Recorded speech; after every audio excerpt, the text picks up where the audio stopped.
Welcome to the May. Thanks, Lisa, of the Sonoma County Library Commission. Let me call the roll. Commissioner Cahill. Here. Commissioner Elkin. Here. Commissioner Engelbarth. Here. Commissioner Goldberg.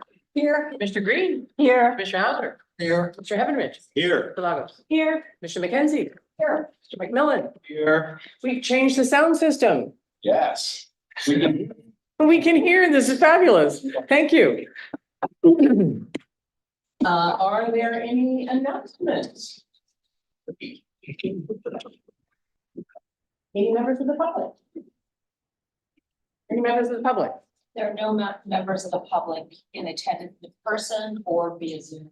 Okay, please let me know if that changes, Yes. right?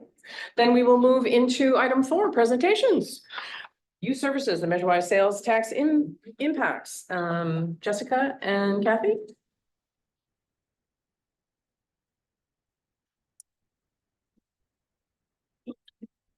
Me, just some time, I had a little bit of issues today, which is a prescription for all 3 items. Thank you, I'm gonna actually follow my colleague Rachel Akaza up to Copenhagen. Oh, thank you, so much better. Thank you so much. And then also, my colleague Laura Maile, we met last week. If this was a week or 2 or a month later, she would be presenting with me, but we will be presenting. But we are fully acknowledging that she will be a big part of our team moving forward. So again, I'm Kathy Week. I am the Children's Services Administrator. I've been with the library almost 20 years, about 17 years in my current position. And I have to say that since Measure-wise, the changes in both in my position and in children's services, teen services for the county have been active. In fact, Rachel and Laura, who are presenting with me today and who are fantastic, amazing part of additions to our, their positions did not exist. So that's like a big, that shows you right there how much we have been able to change and accomplish with some of these staffing that Measure-wise brought forth. Anyway, I'm gonna see if I can figure out this thing first. So one of the primary essential community priorities to be addressed with Measure-wise sales tax is supporting library collections, educational programs, and classes for Sonoma County's school age and preschool children. Whether we're discussing literacy initiatives, maintaining children's classes and services, educational programming, story times, outreach, or providing safe spaces for children. All of these community priorities have been maintained and strengthened in services for children and teens thanks to the tax credit. While the Measure-wide ordinance refers solely to children, using the legal definition of 0 to 18 years, we do categorize children more finely in how we plan programs and services based on child development, ages and stages. And so to clarify, today we will be sharing information about how funds from Measure-Y have impacted preschool children, school-age children, and teens.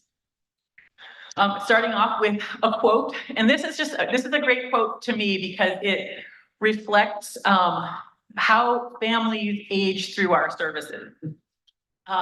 This is a family where the children grew up going to story time, and then they are going to tween and teen programs at the branch, and really demonstrates how lifelong learning starts when they're young, and it really continues when we hook them young. All right. I mentioned child development ages and stages. The classifications set by the state that we collect regular statistics for include, as delineated up there, preschool, which is birth to age 5. I'm sorry, birth to age 4 is how we count that. What they call school age. Of course, school age encompasses much more than 5 to 11, but we count ages 5 to 11 or grades K through 6. And then teen, ages 12 to 17 or grades 7 to 12. Our programming actually We do offer services in other ranges, i.e. what we call tween or upper elementary, which would be kind of a little bit finer definition of grades 4 to 6, but that would be counted with the school age kid. And we don't track statistics for specific to those tween.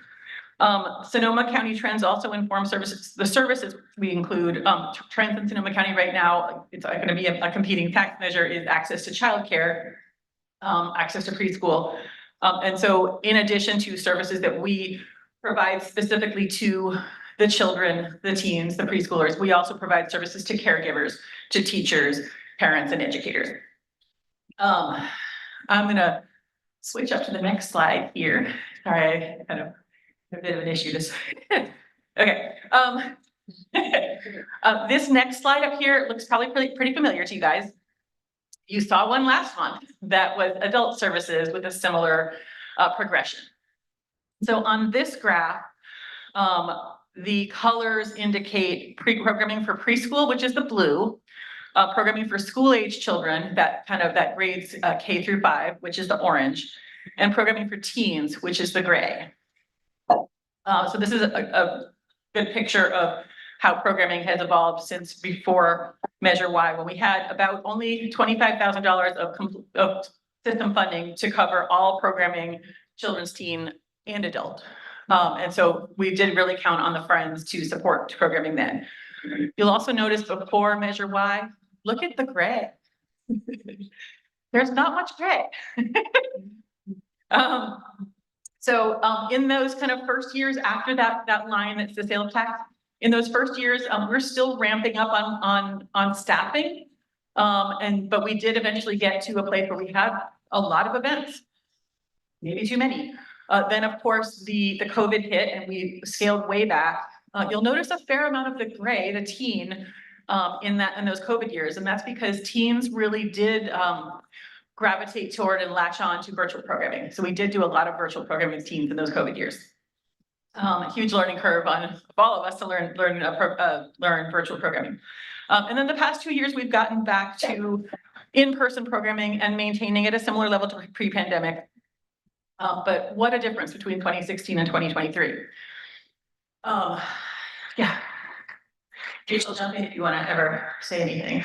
I have a couple slides I'm giving you later, but yeah. So one of the main initiatives of the tax measure is keeping qualified librarians and keeping and hiring in the first place. And I will say that none of the wonderful children's services that we do offer could be possible at all without the on-ground staff, the frontline staff who we have hired that have expertise in children's service and have expertise in teen service. And what does that mean, expertise? It means they actually love the people that they're working with. It means that they have studied the child development levels of the people they're working with. They've studied the interests, the reading genres that support those services. And so it means that when those families come into the library, they see somebody who's excited to see them. So not only are we a great third space where it's a location that they can come, but there's a person there who's advocating for them. They're not a teacher. They're not gonna, wag their finger at them and tell them their homework is late. They're not a parent who's going to be like, why didn't you do their chores? They're this adult who is developing a relationship with them, who is there to support them and is there because they want to be. So I mean, to me, that's a huge thing, especially with teens. So everything that we do in both events, outreach, school support, reference, collections, readers advisory really requires those librarians who can truly connect with their patron demographic. And we, in our admin positions, that's what we recruit for. That's what we're looking for is people who can fill that role. On that previous slide, we noticed that there was not that much gray in the before time. Up here, you'll see in 2015, we had one teen services librarian, one person who was hired for a position that was teen services. We had others who provided teen services at all the branches, but they were half adult, half teen, or half children's and half teen, or they were adult and they were assigned to do teen, or they were children and they were assigned to do teen, but we didn't have, except for one, we had one position that was hired as a teen librarian. Before that was at Rincon Valley. Now we have a full-time teen librarian in every location, and that is thanks to the tax measure. And we could not have done that. All the things that we're doing for teens, we could not have done that without the tax measure.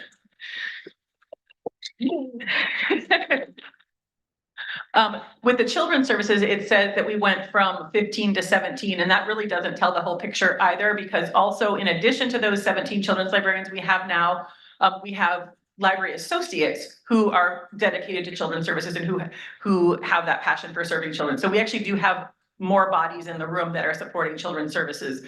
And honestly, when we've been recruiting new positions, they're recruiting right up from those paraprofessional positions. We've had quite a bit of a pipeline or a learning, what's the word? A ladder, there you go. There's lots of reasons why I have like Rachel, but again, my brain. In addition to what's reflected on that slide with the children's and the teen librarians, the measure has also allowed us to hire support positions like Lara Mayalian, like Rachel, like the bibliobus librarian, like the recently hired juvenile hall reentry librarian, and the teen services administrator said that. Again, those are positions that are not frontline, that are well, bibliobus is, but that are supporting youth services, supporting children's services every step of the way. This is gonna be a fun one. You guys are gonna like this one. One of the main threads of the measure, the ordinance, was to increase and support reading programs for children and teens. Up on that slide are just a few examples of some of the reading programs we have, from book clubs to our 1,000 Books Before Kindergarten program, Read to a Dog, which is at, I think it's 8 branches now. Summer and winter reading challenges. The Dial a Story program is something that came out of the pandemic, where we were looking for ways to provide reading programs to people who couldn't attend the virtual programs. They didn't have computer access. They didn't have ways to remove those barriers. Many branches host book clubs for, right now we're pushing what do we call it? A first chapter book club, which is books at a 1st to 3rd reading level, which we are really hoping that will help us increase 3rd grade reading fluency. And many branches have a tween book club, like a middle grades or grades 4 to 6-ish book club, really for building connection, building groups that can talk about literature outside of school. And in terms of the teen book clubs, this is kind of cool, you guys. We have lots of teen book clubs that actually meet on school campuses. They have a faculty person who's kind of a contact. They actually meet at the school, like say in the lunchroom or something, so that we're meeting the people where they are.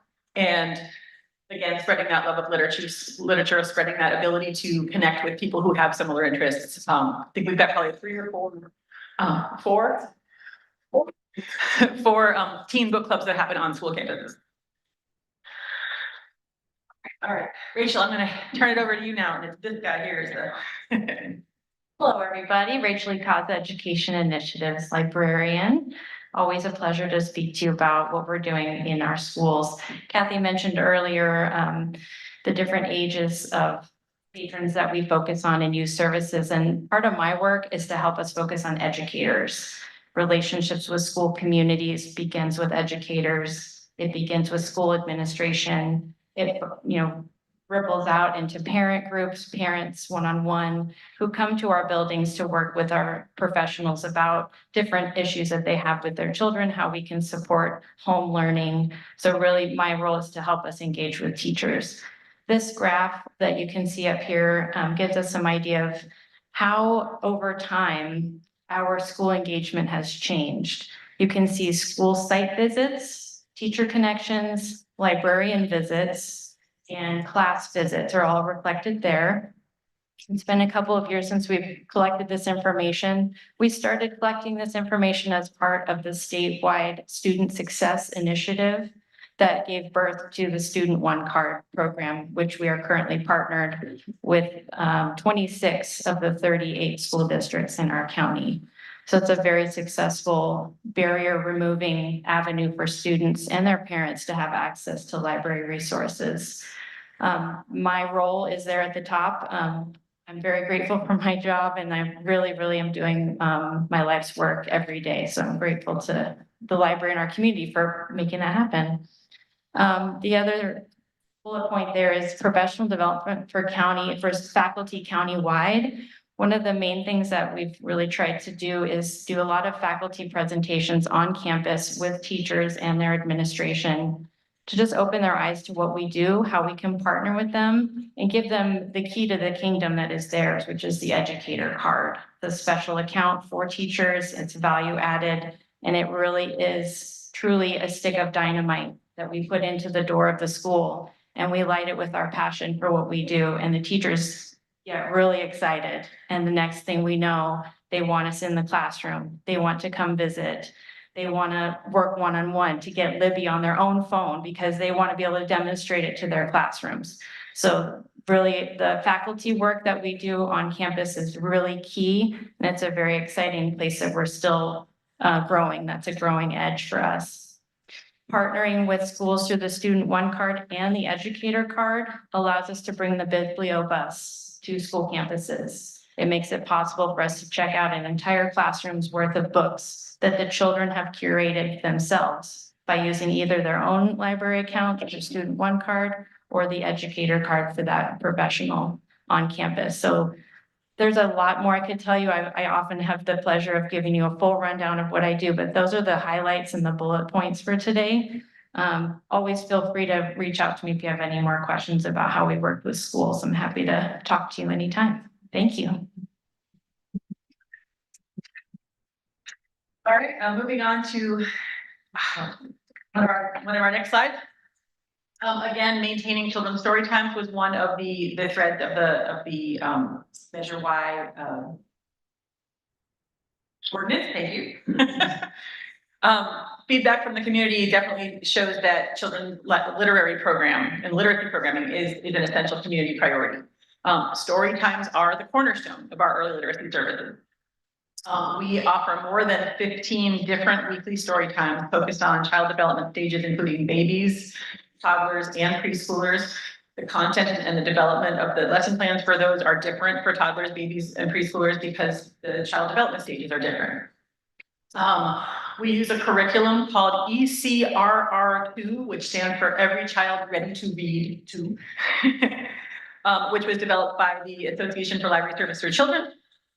And it focuses on 5 practices for parents to reinforce with their young children: read, talk, sing, write, and play.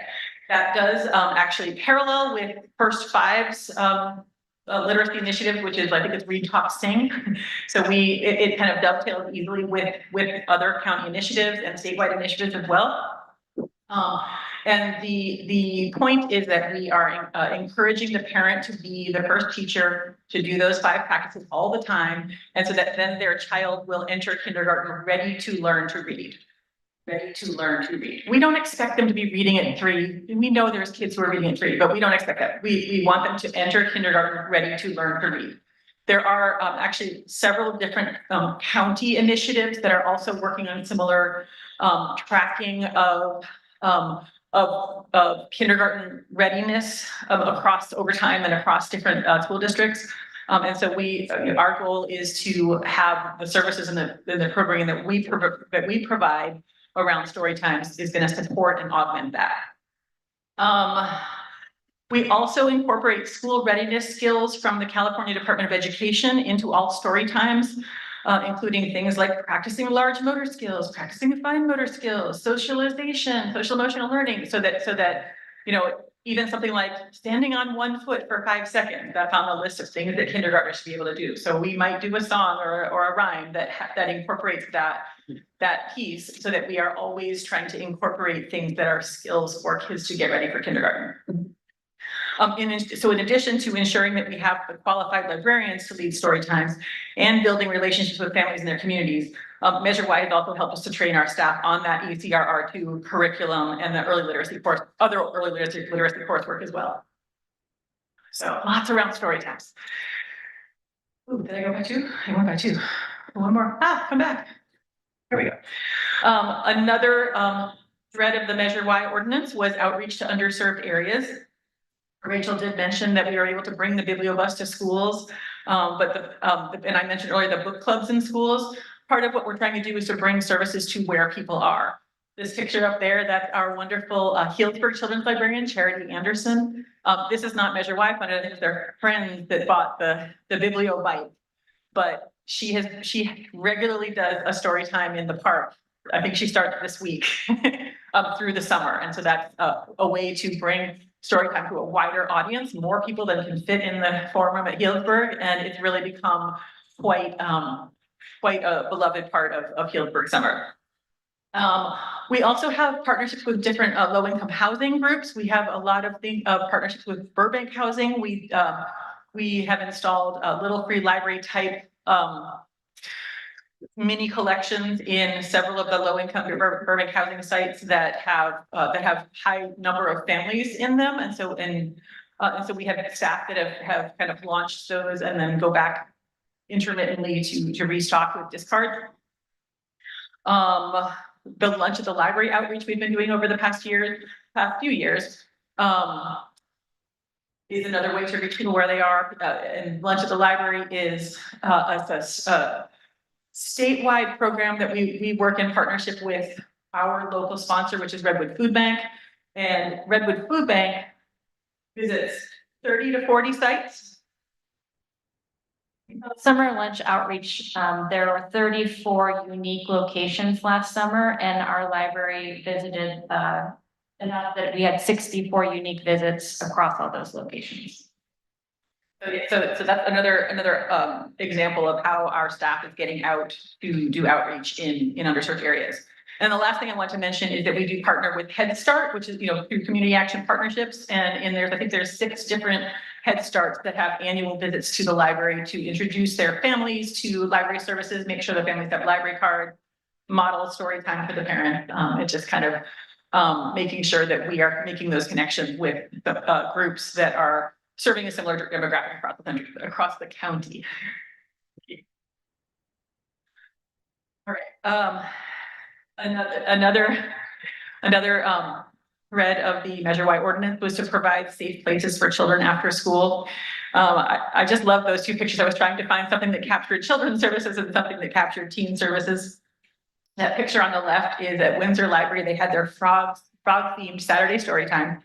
And Tara Hazen, who is the children's librarian at Windsor, sent me that picture. And she said that this child was just so enamored of his frog that he had made that she just had to share it, and it was just totally encapsulates the joy and the wonder and discovery of that kind of a children's program. And the picture on the right is at the Sonoma Library, and they have a regular after-school hangout with programming to encourage teens to come to a safe place, to have a safe place to visit after school. And so that is, I think they had an anime club to some of their teens. Just yeah, please do. Just want to say that what you're seeing in these pictures really shows you the caliber of staff that we have on our teams. Unbelievable people, not just professional, but so passionate. That anime club, I mean, the 2 librarians that run it, you can't get them to stop telling you about it. It's so exciting for them that they get to do this every day. That's what Measure Y can do. It brings us those kind of caliber of professionals that can do this amazing stuff. Tara Hazen came to us from schools. She's brought a wealth of school knowledge to us. And I always talk to her about things like, how should I phrase this with a teacher? Can you help me get in somewhere? That's how we get these amazing people with Measure Y funding. It's incredible. And then just in addition with the safe places for children, I mean, it's not just the space, but it's having a person who recognizes you and greets you by name. It's having events that are designed to meet the needs of the people in the community because those people have gotten to know you, and they're just welcoming. They're having staff there that is welcoming to teens and not being like, oh, those teens again. Oh, those children are so noisy, can't they go in the other room? Having staff there that could really help bridge that so that we are being welcoming to all. So my last slide is just to share a few more patron comments. And this is over a few years, like the first one is about virtual story time. Someone with a 2-year-old, so probably another story time one, and then someone who likes to read to a dog in the summer reading challenges. These are just examples of the strong impacts that children's services and teen services create on children and teens. And all of these programming and services are strongly tied into having the staff available to deliver the services. And so we are so lucky that we have Measure Y and that we are able to share this with the families of Sonoma County. Thank you.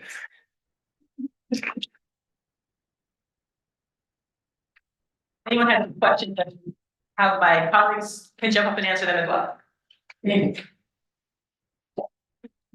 Kathy and Rachel, thank you so much. It's always great to hear about the wonderful things that you're doing for the young people in our community. I had two questions. First, and I guess this is toward Rachel. It was great to hear about the outreach that you're doing to schools and the connections that you were making.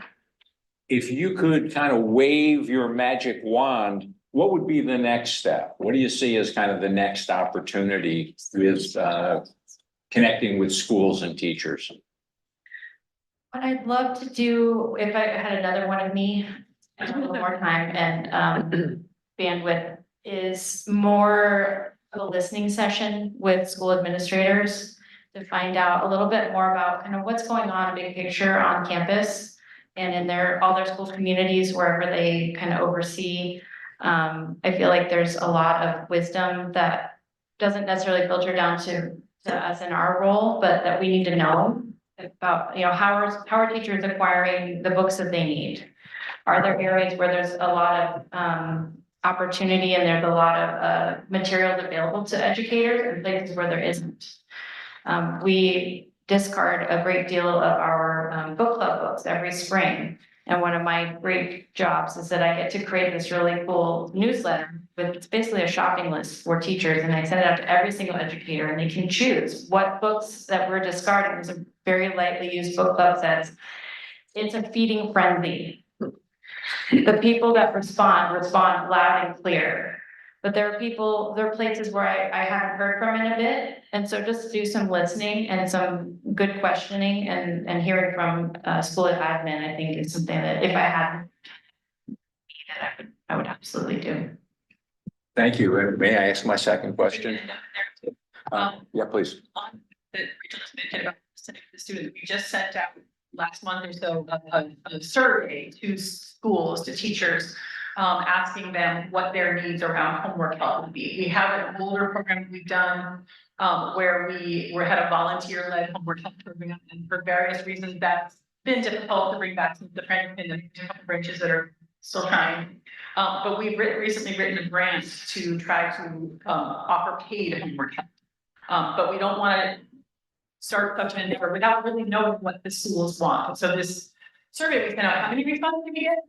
115 responses from teachers across the country. That was pretty exciting. And it's, to me, it's evident that they do want to share. So that is.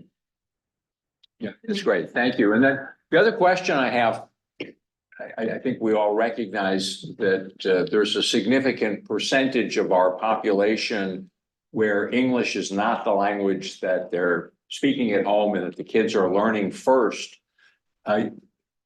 You didn't specifically address our Spanish language community, but could you just talk a little bit about what's happening in the kind of the preschool area to help prepare those kids to enter kindergarten and read? Sure. So one thing I would just start off by saying is that 100% of our marketing of programs for children and teens is translated into Spanish, because even if the program is offered in English, just because we want the parents who might bring their children to those programs to know what they're getting themselves into. So we are communicating what they are in Spanish.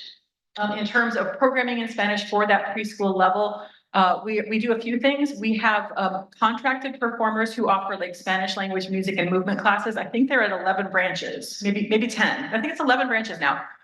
It's maybe once a month or twice a month, but it is one way that we can offer those programming for, especially for branches that don't have a Spanish speaker children's services. We have been hiring over time. A lot of those staff members we've been hiring are bilingual. We have many staff who do offer bilingual story times. We have staff who support each other to offer bilingual story times.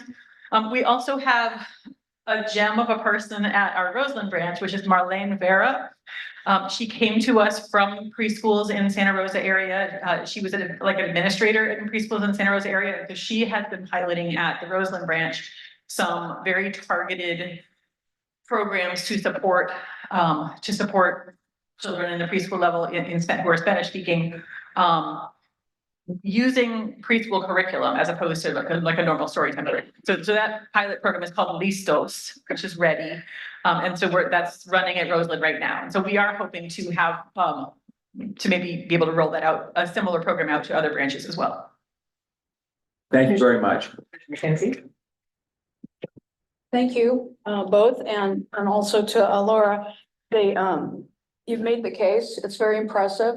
The scope of the improvements and the changes, you know, that in your few years also, that it's just impressive, really, what the structure that you're building and the ability to reach so many children. I also, as Andy was curious about the professional development with the walking stick, countywide with the faculty. How are you able to actually meet with groups of faculty, and what kind of feedback besides them, you know, learning how to do living stuff? Do you see them taking that knowledge into their classrooms? Somebody mentioned the students being able to curate a collection and have it come in on the bibliobus, which I think is just such a cool idea. I wondered, you know, give us a little more detail about the connection with the So faculty. all of our youth services librarians work with teachers one way or another, and they interact with educators all the time.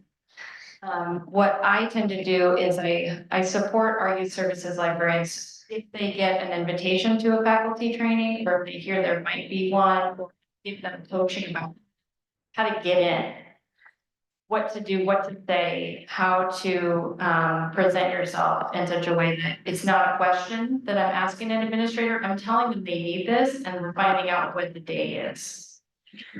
So much more chest forward and less asking. I'm providing this to you, and the response is night and day. Once we get in there, it's 15 minutes of talking and sharing, and they almost always want more time because they get so excited about just the resources for the classroom, for themselves, getting a library card right there on site. They don't want us to stop talking.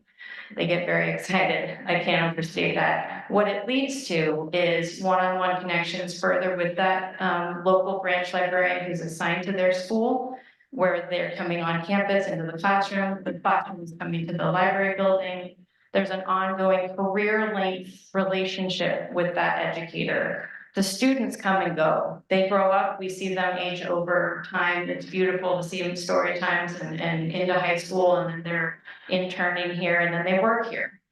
They come and go. The teachers stay for a long time. So if we focus a little bit more energy, that's what I tend to do, is say, how are we connecting for the career length of this professional? In whatever friendship way that is for them. Is it professional development group stuff? Is it book recommendations over Facebook? Like whatever we need to do to keep that connection. I try to think of it as like a golden thread tight between me and that teacher. And that's how I sort of coach our staff to kind of keep the thread tight. Don't let go. Don't lose that request that they had of you, or that, you know, offer for coffee. Don't let it drop, because we need them for their career and they need us. Because we're peers, and the teachers and the librarians sometimes forget that, but we are. To answer your question? Any other questions? It's wonderful what you're doing. Thank you. I have a couple. Go ahead. Mine's pretty short, but where do you get the dogs and how does that work? We actually don't have our own dog.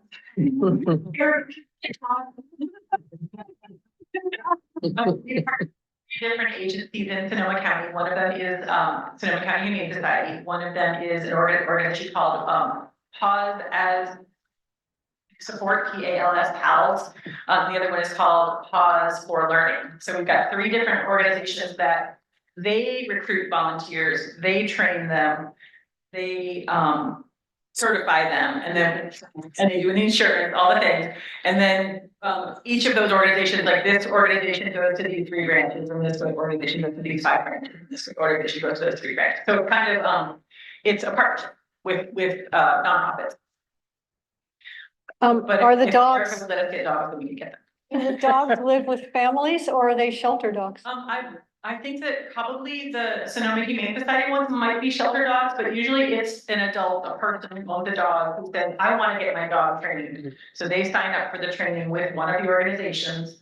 And then they get certified and then they get put into the schedule. Thanks. We could probably talk about this all night, but I do have a couple of questions, and I think it's so wonderful to watch the impact that, say, hiring the teen librarians is slowly but surely just growing, and it's going to have such an impact. So great, so great. Do you track the attendance of the children's programs? We do, we report to the state every year, Okay. both the number of programs and the attendance of programs. I can create a similar spreadsheet of attendance and share that out with the commission at a later time. Might be interesting. And then I've heard a couple of conversations around, and I'll just use Windsor as an example, that the Boys and Girls Club is trying to be very mindful of kids after school, that the schools are trying to provide ways for the kids to stay after and be comfortable and do their homework or have a little bit to eat or something like that. Are you all, so it seems like it's everywhere, and are you all having those conversations? I figured this was a Rachel question. Yeah, the Boys and Girls Club of Sonoma County, there are 2 organizations. One is Boys and Girls Club of Sonoma Marin, and then there's one that's Boys and Girls Club of Sonoma Valley. They're their own shop. And the Sonoma Marin team, they just this last school year, at the beginning of the 2023-24 school year, they hired a bunch of professionals that only focus on different educational attainment goals or outcomes that they're looking to help their members do. And they got in touch with me because I work with the Boys and Girls Clubs here things, and I said, hey, Rich, you should do your professional development for these new folks. They got very excited. I took the 3 people who focus on education with Boys and Girls Club to several branches, and they connected with the staff, and they're doing lovely work together. But yes, we're very well acquainted, work closely through the summer. They also participate in summer lunch, so we do summer lunch, summer reading outreach to those sites. Windsor, if you mentioned Windsor, we absolutely go to the Windsor Boys and Girls Club in the summertime for summer lunch. Yeah. Wonderful. Thanks very much. Any other questions? Thanks so much. Thank you all.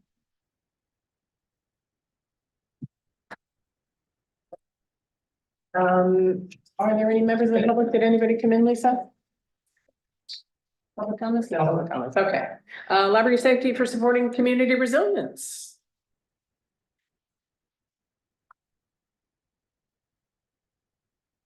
Evening, Director Snow, Chair Doyle, and Library Commissioners. This is my first time attending a Library Commission meeting, so thank you for having me. My name is Melanie McCallum, and I'm the branch manager at Guerneville Regional Library, Forestville, and Occidental Community Libraries.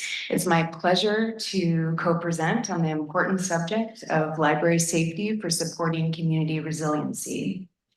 I'd like to call your attention to the image on the slide. This is a picture of our community mural at the Guerneville Library. This mural project was a collaborative welcome back to our local students and teachers. Prior to the pandemic, the school stopped visiting Guerneville Library after they observed problematic patron behaviors at the library. When I started working for Sonoma County Library in 2022, I too noticed safety issues. So we employed a variety of tools to make our library a safer place for everyone. I worked with my colleagues to update the safe library use policy. My team worked together to set expectations and enforce library policies. We formed a positive relationship with the local sheriff's substation. We invited service providers to assist vulnerable patrons. And we continue to build rapport with our vulnerable patrons. Also, due to the limited resources in our service area, we advocated for a security guard using statistics from our incident report system, Savannah, and staff observations. While a security guard is not necessary at every branch, it is a helpful tool at higher incident branches. When Guerneville students and teachers returned to Guerneville Library, they returned to a safer library environment and to a staff that's committed to to community partnerships. Guerneville Library is now recognized in the community for empowering our local students through creative programming and internships. And we are repeatedly voted a quote, neighborhood fave, end quote, on Nextdoor. Additionally, Russian River Pride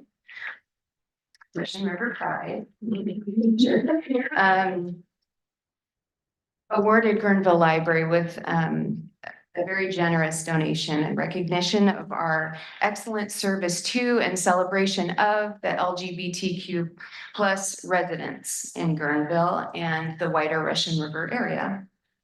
This is how we define community, which is the theme of our library mural. Now I'll read a quote from Dr. Beth Waller. She was our 2023 Staff Day speaker and author of Creating a Person-Centered Library. All demographic groups experience traumatic events, but some demographic groups have higher exposure than others, including people of color, women, trans, non-binary, and other gender diverse people, people living in poverty, and people experiencing homelessness. Since libraries serve the whole public and often see groups of people who are otherwise vulnerable or oppressed, it should be assumed that many visiting the library have experienced trauma. Safety means something different to everyone, so we take a multifaceted approach in our libraries. Updating library policies, training staff, offering empowering programs and services, and utilizing our community partners are just some of the ways that we support safety and community resiliency.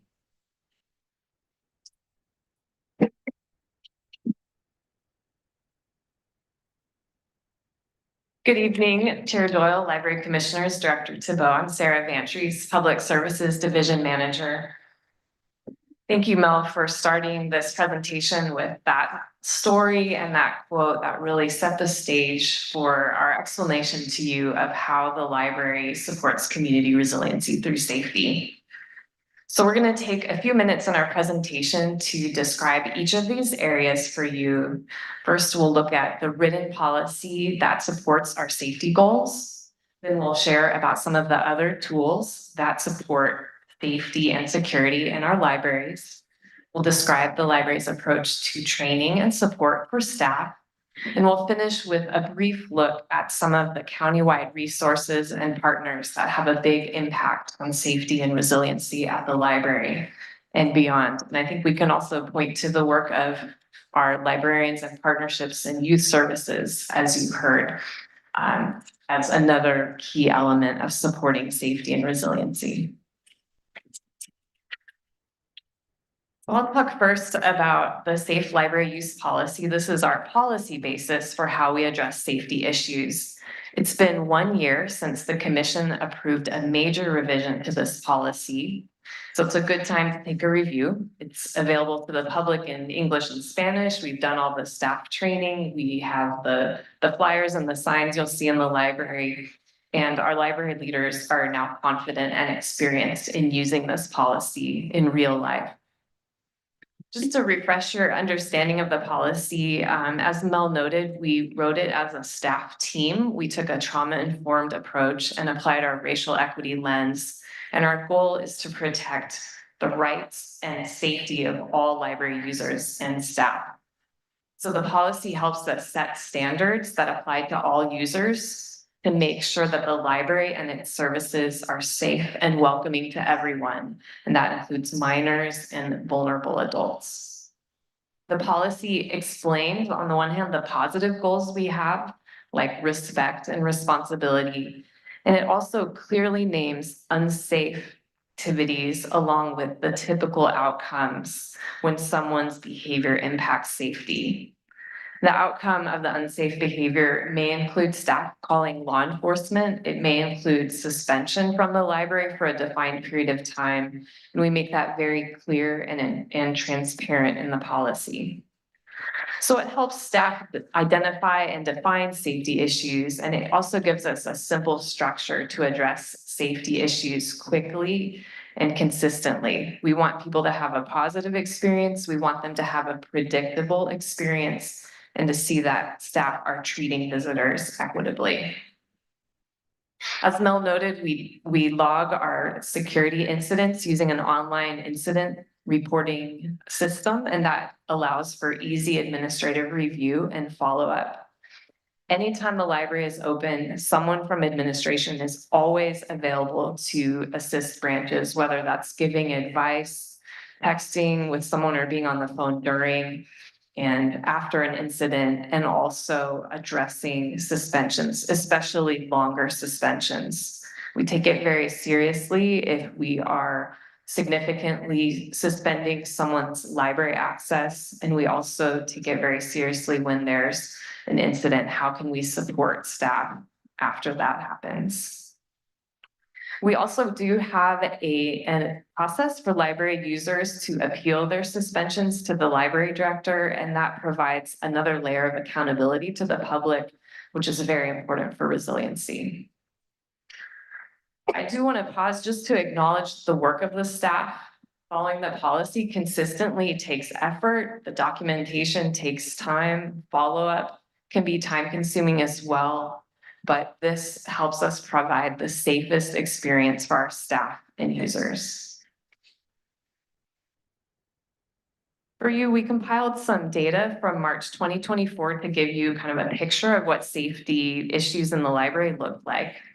So the bar graph at left compares the combined number of visits to branches, 133,000, to the total number of safety issues documented at branches. It's that little line, you can hardly see it. We had about 81 safety incidents. That's obviously a very small number of visits that caused safety concerns. Breaking down those 81 incidents in the center pie chart, our policy defines different categories of safety issues, which helps us address them in a way that's most appropriate. So the big chunks of the pie that are yellow there are the lowest level categories. Library-specific safety issues, for example, are things that may not be dangerous in and of themselves. They're not criminal, but they could be things that could cause a safety issue in a library setting. And our goal as staff is to address those issues consistently without escalating the issue further, and also to take a trauma-informed approach. So to give you an example, it could be something like, hey, I noticed your shoes are off. Could you put your shoes back on? Or could you come back to the library when you're wearing shoes? We care about your safety, and it's important that people wear shoes in the library. And maybe we're also able to provide a referral. Did you know that this community organization can help you find resources like clothes and shoes? Or maybe something like, your pet bird is adorable. I am so sorry that your pet bird will need to stay outside, but we can serve you curbside. Can we help you find something? We can check this out to you and bring it to you outside. So those are some of the types of library-specific safety issues that might be documented by staff. Moving around the pie there, you can see the relative proportion of more serious incidents as we get into the orange and red categories. The darkest red category represents the proportion of very serious safety issues, and those could be dangerous situations where staff are taking immediate action, like calling law enforcement to support a safe environment. And that could include issues like harassment or theft or criminal behavior. And then just to finish the pie there, the big pink quarter, those are issues that are related to trespassing. So when someone has been temporarily suspended from the library, they may come back before the suspension is over. And that can range from just reminding somebody of that length of time, giving them a new copy of the suspension. But sometimes we do call law enforcement to remove someone who's trespassing. And then the bar graph at the right shows the number of library users who were given a suspension from services in March because of a safety issue. The majority of those are fairly short. There were a handful that were 6 months or more. And just to reinforce, the suspension length is commensurate with the severity of the issue and the impact on safety in the branch that the person has caused for staff and library users, and we're applying those consistently with our policy. So thanks for taking a quick look at those numbers. I really would like you to take away two things from this. One is obviously that only a very tiny percentage of library visits result in safety issues. But at the same time, we know that a single safety issue can be very disruptive to a large number of people, can be very stressful to all involved, including staff.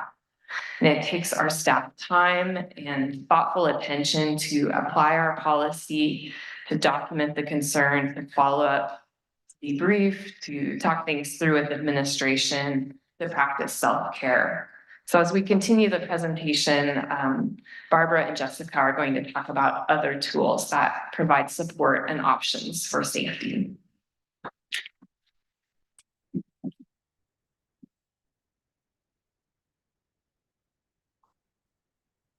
Hello, Barbara Mays, Public Services Division Manager. Let's take some time to look at the physical aspects in which we talk about security at our buildings. One of the more obvious ways that you may see security at some of our locations is by walking past a security guard. Currently, we contract with Allied Security to employ guards at 4 of our library locations during their open hours of operation. The locations are Central Santa Rosa, Petaluma, Northwest Santa Rosa, and for some of that time at Rincon, and most recently Guerneville. They work closely with our branch managers and staff to ensure that our spaces are monitored for safety and so that we can uphold our safe library use policy. We also employ overnight security patrols at some of our locations to ensure our buildings are safe when our public services staff, facility staff, or our contract janitorial crews need to enter our buildings before and after hours. As many of you know, recently exterior cameras were put in place at most of our library buildings and entrances and exits. This is what some of the camera angles look like through our security system. The footage is only kept for 14 days and we do not monitor it. You may have read about an incident at the Central Santa Rosa Library in February in the Press Democrat, in which our video footage helped to apprehend a man that vandalized the Central Santa Rosa Library. This is an example of how the cameras serve to help and protect our buildings and the staff that work in them every day. We also work with our local law enforcement to help maintain safe spaces. They help us to enforce trespassing and when staff need assistance with a situation that is beyond their control. You might also see them doing a walkthrough of a building now and then, or just saying hello to staff so that they know that they are checking in on them. Our legal support also helps us to keep patrons away that pose credible threats to the public and staff safety. This is Akan on the left, our longtime security guard at the Petaluma Library. Akan has been with the Petaluma Library for 3.5 years, and when asked what impact he thinks he has on the community he works for, he said this: to provide a sense of security, to make people feel safe and secure.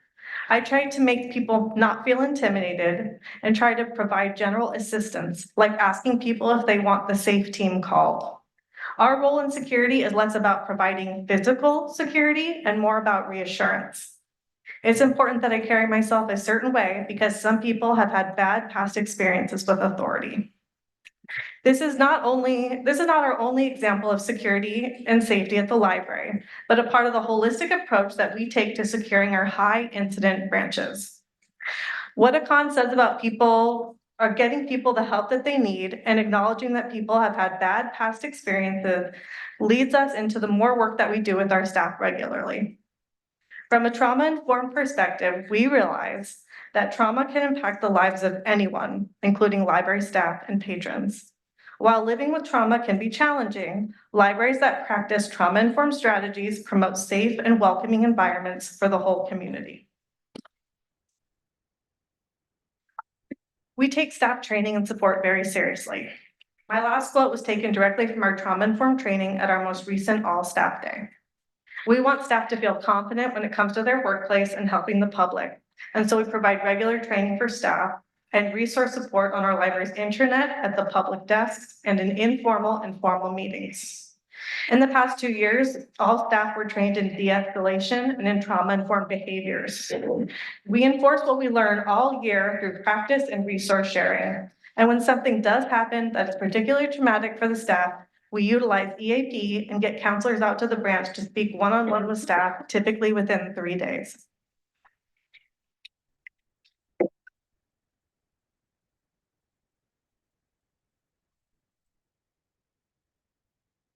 You, Barbara. Hello, everyone. I'm Jessica Hoover, the manager at the Central Santa Rosa Branch Library and Sonoma County History and Genealogy Library. Thanks for your time this evening. My pronouns are she, her. So training is so important because many of the people we serve experience trauma. The Sonoma County Board of Supervisors resolution that recently passed, that racism is a public health crisis, is a reality that our staff see every day in the people that we serve. People experience violence and racism outside the library and come to the library with the expectation of a safe space to regroup from that trauma. So one example of staff training that we use on a daily basis with some of the trainings that you see here on this slide is creating one-line scripts. So using our trauma-informed practices to create scripts for staff to employ in common safe library use scenarios. So a script helps staff feel more confident that this is something we worked through before and this is how we're going to address this situation. And the idea with these scripts is to apply the safe library use policy consistently and compassionately and not escalate small issues. So an example of some of the scripts that we use are, for example, if someone brings a dog into the library and our training teaches us that we should take a step back, take a minute, assess what the situation is. For our staff, we'll usually, instead of jumping right to that person, take a minute and look around the room. Are there other people with dogs in the room that maybe we haven't realized? So making sure that we're consistent about addressing each person. And we'll approach the person and use our script to say, "Hi, my name's Jessica. I work here at the library. And I was hoping that I could ask if I could help research something for you or find a book so that you can wait outside with your pet." And at that time, someone might say, "Oh, this is not a pet. This is my service animal." We can say, "Wonderful. Service animals are welcome in the library. Per the Americans with Disabilities Act, we ask everyone who brings a service animal in the library this same questions. What is your animal trained to perform?" And then we have a conversation. If it turns out that the animal is not a service animal, then we are able to use our de-escalation training to find some different solutions for that person. Again, as Sarah mentioned, like doing a curbside service interaction where we bring a material outside, or reminding them that Wi-Fi works outside the library, so they're welcome to wait outside. Ultimately, making the person a partner in our safe library use. So saying, "Thank you for helping us keep the library safe for people with service animals." So that's one example of using a script. And crafting these scripts and statements take time and energy and practice. To be non-judgmental, though, makes a huge impact in de-escalating small situations so they don't become big or so they don't become escalated. What we hope that these scripts help with our patrons in understanding is that our safe library use policy is not just another arbitrary hierarchical form of oppression that they may experience in places outside the library, but it is a set of community agreements to keep everyone safe. And that is our goal in those conversations with each safe library use conversation. All right, on this next slide, ultimately, connecting people with resources is what the library does best. So the library serves all people, including sometimes people in crisis. When we are approaching someone potentially in crisis or who is on the borderline of making our safe library use policy something that we need to talk about with them, our first and foremost objective is keeping the person safe, keeping staff safe, keeping everyone in the building safe. But our second objective is ultimately if we can connect that person with a resource that will help them use the library safely, that is another goal. So for example, in a conversation with someone, we might refer them, we might use our local resource guides for local services and be able to say, oh, there's a place close by that has showers and we can direct them how to get there. Or there's a place where you can do laundry for free, or there's a place close by that you can get low cost or free care for your pet. And having that resource guide is really helpful for being able to connect with people that way. And what this also might look like is printing out a flyer for Guerneville or Sebastopol's Community Resource Fair Day. So we can say, oh, next week at Sebastopol, you can sign up for CalFresh benefits there in the library, and that makes it very convenient. Or another example of a library program would be coming to Central's Lawyers in the Library program on once a month, where people can connect with a lawyer for free and get a 20-minute consultation legal advice. The tool that has really transformed Central Campus's approaches to safety in the library is Santa Rosa's In Response Mental Health Support Unit. The In Response team is a mobile mental health crisis support team that is staffed with a mental health clinician, an outreach specialist, and a paramedic. And when we are approaching people in the library who might be in need of those services, we can initiate a conversation with them and say, we really want you to be able to use the library safely. Have you heard of the In Response team? And we explain that it is a mobile unit that can come and connect with them for some of the feelings that they're experiencing that day. So when the In Response team comes, they can connect with someone there in the library or maybe right outside the library and have a conversation and connect them with resources. Sometimes that's a place for this to stay for the night. Sometimes that is a snack. Sometimes it's a coat or a blanket or a sleeping bag. So all of this to say, a trauma-informed and resource connection objective approach takes time and care and energy that our frontline staff are pouring into reference interactions day in and day out, and putting our trauma-informed training into action. We are still learning. We are still learning the balance of the information needs in the landscape of people that we serve. But what gives me really great hope is the increasing frequency with which patrons themselves are initiating, asking for resources like In Response. So it's not uncommon for several times a month for people to come to the library and say, I'm struggling. Can you please call In Response for me? I'm going to wait outside. You can let them know I'll wait for them outside. And ultimately, that is the direction where we want to go. People taking initiative to recognize a resource that I need, and can you help me connect with that resource? And ultimately, that's what the library is about. And the more that we can have conversations with people in the context of our safe library use policy and bring up In Response as an option, we're chipping away at the stigma of asking for help when it comes to mental health wellness. And I hope that the library can still continue to be a resource for community resiliency in that way. thank you for your time today. I'll invite my co-presenters forward again, and let us know if you have questions or anything we can clarify. You're terrific.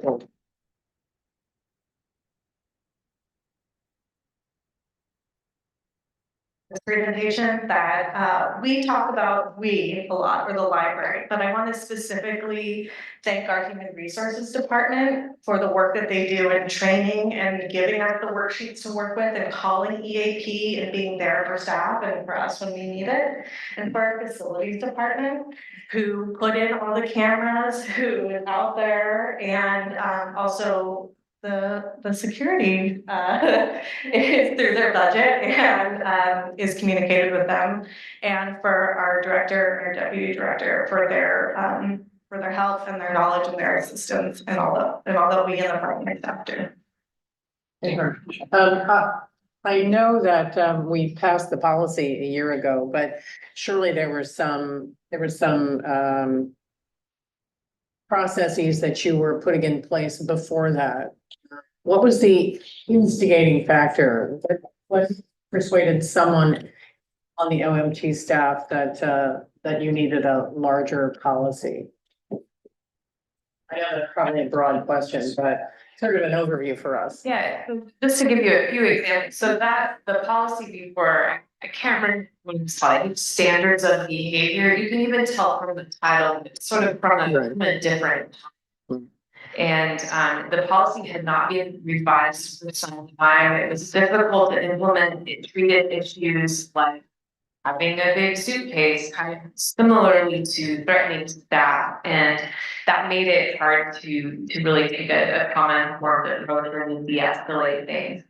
Another thing about our previous policy is that it used a lot of language in terms of policing, punishment, and other things. When we think the racial equity lens to policy, you know, that doesn't get at the heart of what we're doing as the library. The safety policy is also something that we do use daily, and so it's important that it reflects what's going on in our community, that it's easy for staff to use consistently, that it's transparent to the public, and that it has that score review so that we can assist folks in many different ways.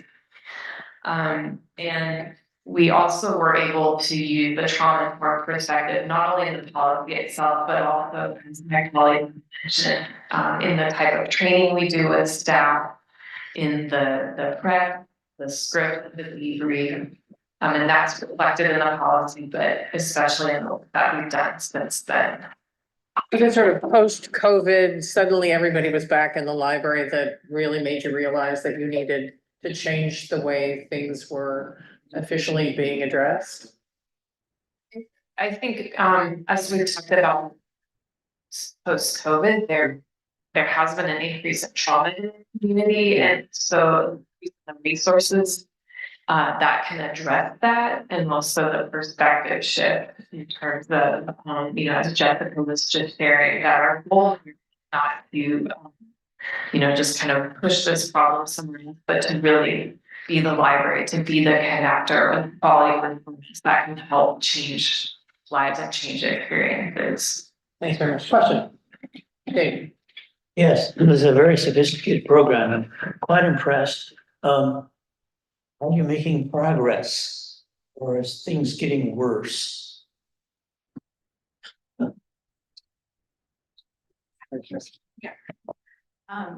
Thank you for that question. I think that, as I mentioned with In Response, that is a huge tool, and I think that we will continue to see things getting better as we continue to use that tool.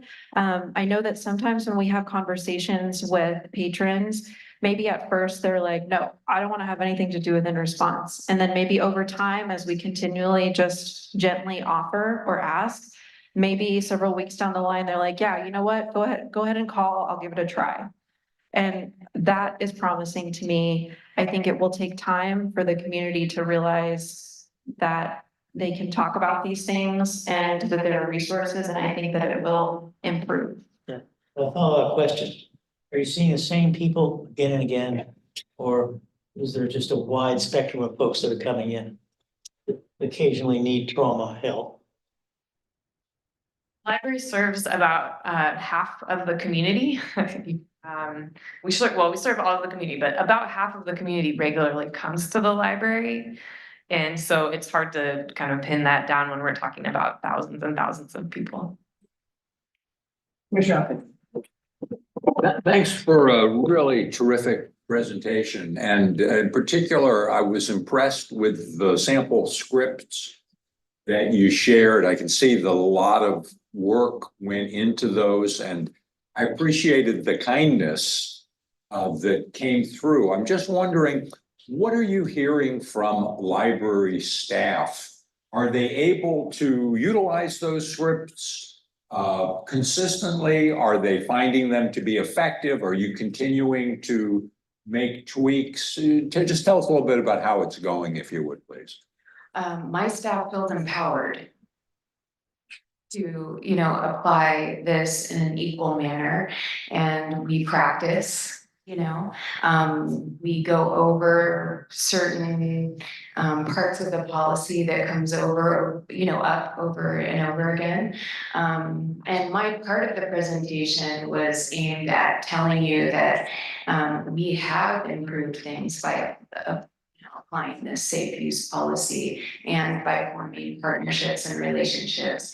So, and this is evidenced by the community feedback that we get from community stakeholders, educators, library visitors, my team that's been working there for a lot longer than me. So yeah, it's actually feeling very positive. And then to address, if you don't mind, Chair, your initial question, as one of the newest branch managers, I have to say that an answer to your question is that we have new leadership that's committed to, everything we were talking about, taking an informed take on this and approach. Thank you. Thank you very much, Mel. I believe I was one that asked for this topic to be agendized, and your report is so much more comprehensive and impressive, and I really want to thank you. I was interested in specific in the security issues, and you're giving us, an overall comprehensive report, and I really appreciate that. The branches that have the security guards, and I wrote down what they were, and then there's a picture of this one gentleman in Guerneville. I believe the point was made that he's been there for a while, so he's known and he's, not intimidating, I gather. I'm just wondering what happens during the day. Does he stand by the door? Does he greet people? Does he mill around through the library? I mean, what exactly do the security guards that are, I'm assuming, are inside all day long? How do they function? So, the security guard there's actually two security guards, I think, in the presentation, but the one you're referring to is a con, he's Petaluma, even though there's a Guerneville, quote there. A con, I'll speak on staff, and our branch manager, both of them here have security guards at their sites, but it all works very similarly. They work very closely with the branch manager and the staff, and at least at Petaluma, they have an hourly check-in sheet. So a con was consistently walking around the library and outside of the facility and noting any safety issues and bringing it up with the branch manager or staff and handling it. And then they go to their sheet every hour and they move down if they saw a safety issue that they.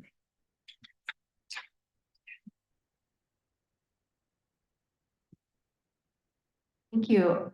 And to build on what Barbara mentioned in her presentation, a lot of the security staffs, a lot of what they do is building connections with people. So especially people that we see every day, that really goes a long way. Just saying good morning, and maybe that over time that develops into a longer conversation. Building rapport with people really helps when we have to address safe library use issues, and I think that is a big part of what they do.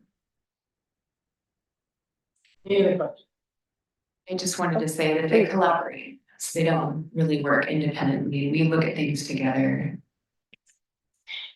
I have a small question. When you suggest to someone that they not come back for, say, 6 months, something like that, do you have their pictures backstage someplace does it come to central? Does it come to administration? Does administration know who's not permitted? And can they go to other libraries? I think that is. Just to be clear, a suspension is not a suggestion. We take it very seriously. So we do That was too weak. clear notice that detail what the concern, and then that does give them the opportunity, if they dispute that, they know what the supposed issue is and they can address that. We do use our internet, our SharePoint, to share information about the suspensions. A suspension from services, if you review the policy, you'll see it's from all libraries, actually from all services. So again, that's why we want to be very consistent and equitable with that, because it really reduces someone's ability to use the library for that time. Having the new security cameras has allowed us to do more photo capture, which can help us identify concerning folks. And for example, a person who caused a safety issue at Sonoma Valley, because we were able to use the security camera to grab a photo, and we identified the person as having similar issues at the Cloverdale. You wouldn't think that a person to address a safety issue, county wanted to keep our staff safe at all locations. Great, thanks.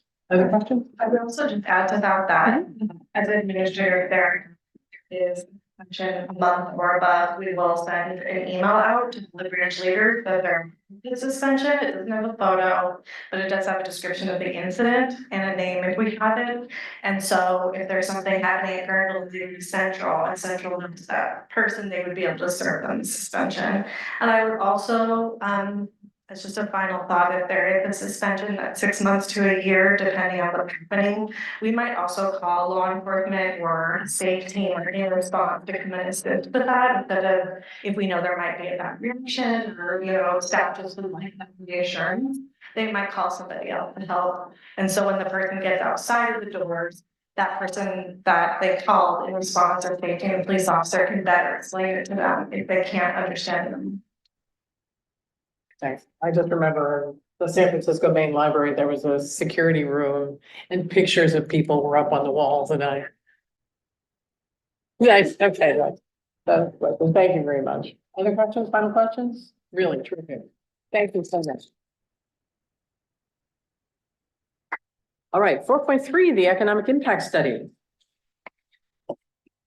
Thank you, Ray.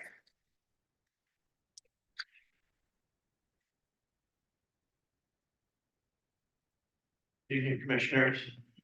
Chair Doyle, Director DeVoe, wherever she is. Ray Hawley, Communications Manager.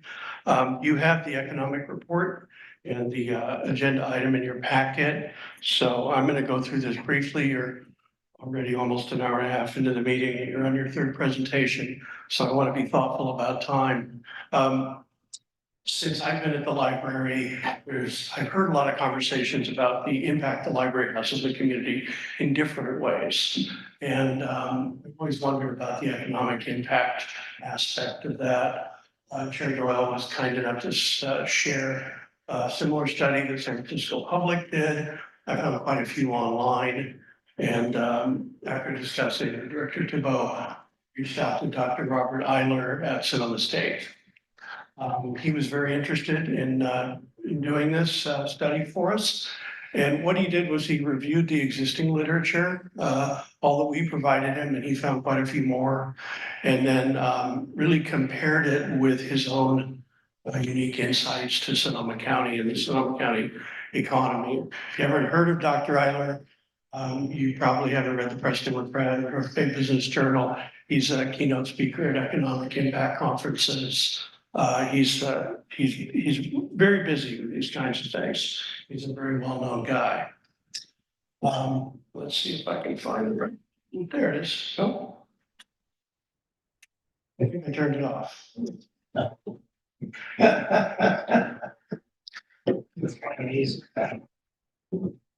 Well, I'm going to keep going.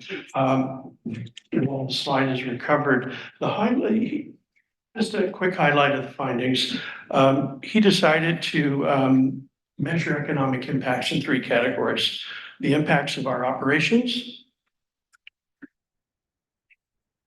the impacts of capital improvements, and the social benefits and household savings. I want to clarify that capital improvements is probably the trickiest one to measure because it's going to vary. Our capital improvements may be quite limited in certain fiscal years and really extensive in others. We're getting ready to go into a period of time where we're spending a lot more on that. So it would be a little different. But the others are pretty steady. And the overall finding is that the library is a good deal. It's a 382% return on investment. We also have a lower cost per visit, $9.74 than the state average of $12. Still trying to get back there, so I'm going to keep going. There is a multiplier effect there in terms of actual direct return on investment. It's more than double. It's about $2.41 of direct return on investment. But if you add the value of the collection, here we go. If you could go forward to the third slide, Lisa, appreciate it. If you add the value of the collection to that, it jumps to $3.82. So that's how we come up with the 382%. Households that utilize free library services can spend on other goods. They're saving money. They've got more discretionary income to do other things that have impacts on the economy. And then, of course, our spending creates jobs, business revenues, local sales tax revenue. And the next slide is from the report, looking to support the Sonoma County Library and to ensure its long-term success will protect the significant benefits it provides to the county economy. That's the end of my brief presentation, and I'm sure some of you have questions. Commissioner Everidge. Thank you, Ray. I assume that we did the study for when we move into marketing for the next measure. Is that the big reason? There's a lot of reasons. Oh, okay. This study is going to be sent out to a person working in Sonoma County on economic development. We'll be sending it to bankers, finance folks, chambers of commerce, and of course, all the editorial reports. Yeah, that's of course. I can see the impact when we're trying to convince people to vote. Well, there's a lot of ways, some ways to measure library impacts. I mean, you just heard about that. And just the impact of this or relationship, it makes a huge difference. And this is a different kind of impact. Also, I want to say that this study was actually the idea came from a talk that I did at the Roanoke Park Chamber of Commerce, in which I talked about other economic impact studies. So this is something that libraries have done, nationwide in other states. It's a really good way to think about, a more holistic approach to library impacts on the local economy. And our findings are consistent with other studies from other states that, libraries do have a multiplier effect. And so when people ask that question, why support libraries? Are libraries still relevant? Well, absolutely they are. And this is a very material impact that the library has on the community. Yeah, Commissioner McKenzie. Thank you, Ray. We appreciated all of us in the finance committee bringing this to us at the earlier meeting. And Professor Eiler is a very impressive person, and this is a very impressive document. I was wondering, back to one of my questions was the fact that the jurisdictions own the buildings and are paying part of the, capital upkeep and stuff. If he gave you any feedback on that when you sent off that question to him.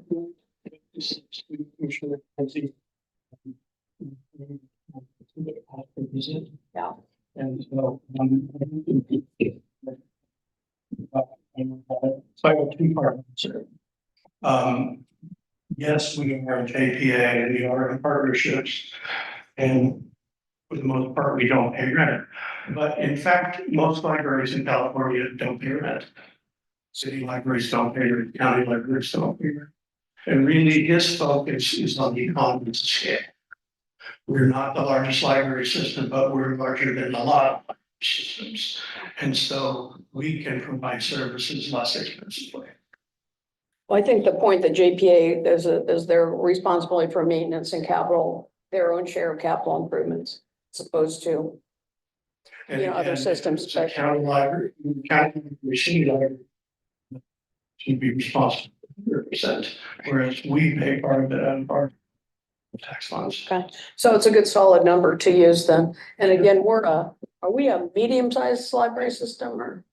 That's probably a better question. Yeah, I would characterize this as medium size. So anyway, thank you. And very impressive, and thank you so much. I think this will be very helpful. Yeah, there's great information that you'll be able to pull out and use in a variety of ways. So,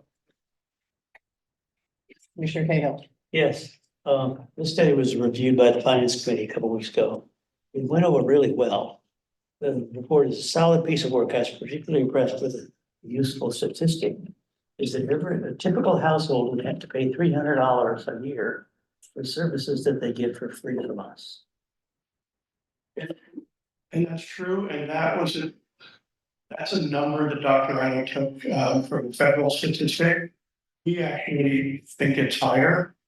You know, what he was unable to do at the really granular scale that I'd like to do, to talk to the community, is to make up a typical family and talk about, using Freegal instead of Spotify and using Canopy instead of Netflix and not subscribing to the New York Times and the Wall Street Journal and, not paying for yoga class and not paying for child development. So all those things that are free in the library, I think the number would be quite a bit higher for my families.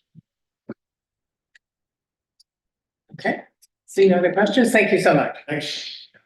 Thank you, Ray. I just wanted to say thank you again. Appreciate it. And is this something that, I know it's embedded in the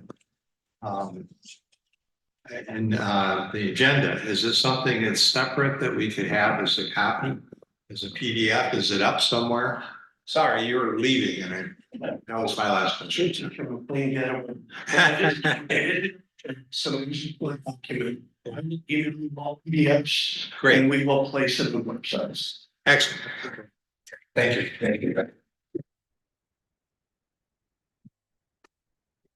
Into library reports, and we haven't had any public, members of the public, okay, just checking. Library reports. Good evening. So I wanted to, share with you the great news that we heard from the State Library Partners Program. So I put all of those materials in the packets. As I say in my report, we are number one in the state, which I'm happy to brag about everywhere I go. And we will be finding out soon. So this program was one of the things that the state, that the governor had identified as sunsetting in December. So our parking passes are valid until the end of December, and we will find out soon whether or not this program is going to be continued. Deborah and I are on the California Library Association Legislative and Advocacy Committee, and this is a program that the State Library recognizes as extremely popular. So we are hoping to continue the program when it ends. We also do have a partnership with the county regional parks that is separate. So, if the state program doesn't continue, we will still be able to continue that county partnership, but it doesn't have the same, we don't have the same number of passes, and we don't have the same impact. So we're hoping to continue that. I also do want to share with you, Lisa will be emailing you tomorrow. Our consultant, Be the Change, is offering a training called Developing the Culture of Belonging. And I'm encouraging the commission to take this training at this time, only 5 of you can attend, and we will have another session at another time. So if you're interested in taking this training, like I said, Lisa will be emailing you. But it's a very basic training for diversity, equity, and inclusion. It looks at intersectionality. It defines internalized, interpersonal, institutional, and ideological oppression. It helps participants develop a shared understanding of common racial equity terms, and it helps you build skills required to engage in conversations about equity and inclusion. So once again, Lisa will be emailing you about that tomorrow. I also want to briefly update you on our Speakers Bureau and how we're doing. At this point in time, we have 210 assigned speakers, 97 contacts we've made, 47 confirmed speaking engagements or outreach via tabling scheduled, and then 2 tentative speaking engagements. So we are steadily making progress, and you will hear more at the June Commission meeting from Dan Mullen on this. Questions?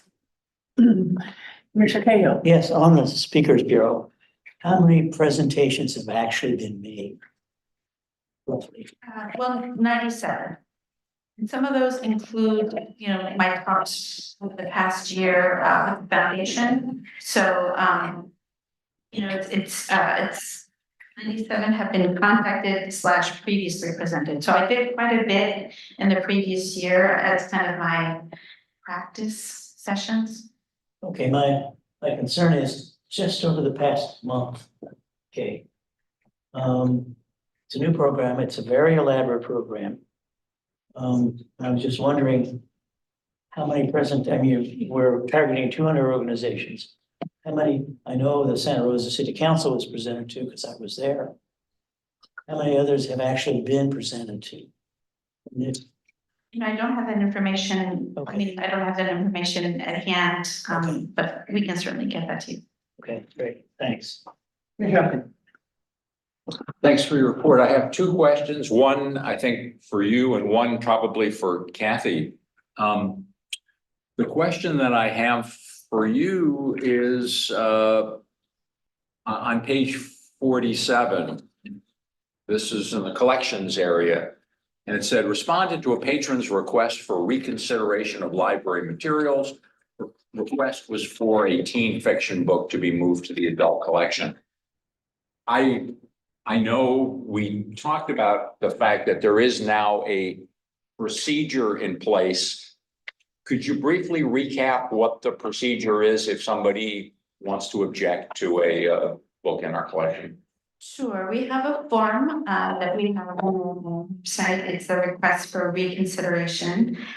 The person fills out the form, they send it to the library.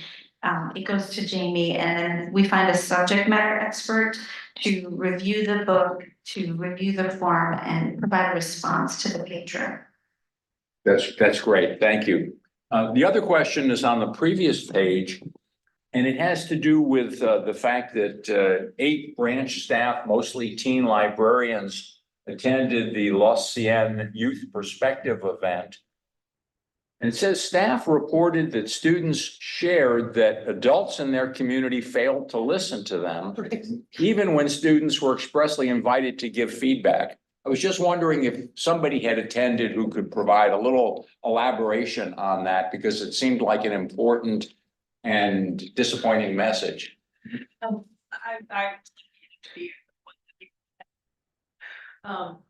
is a disappointing message. There was actually also shared.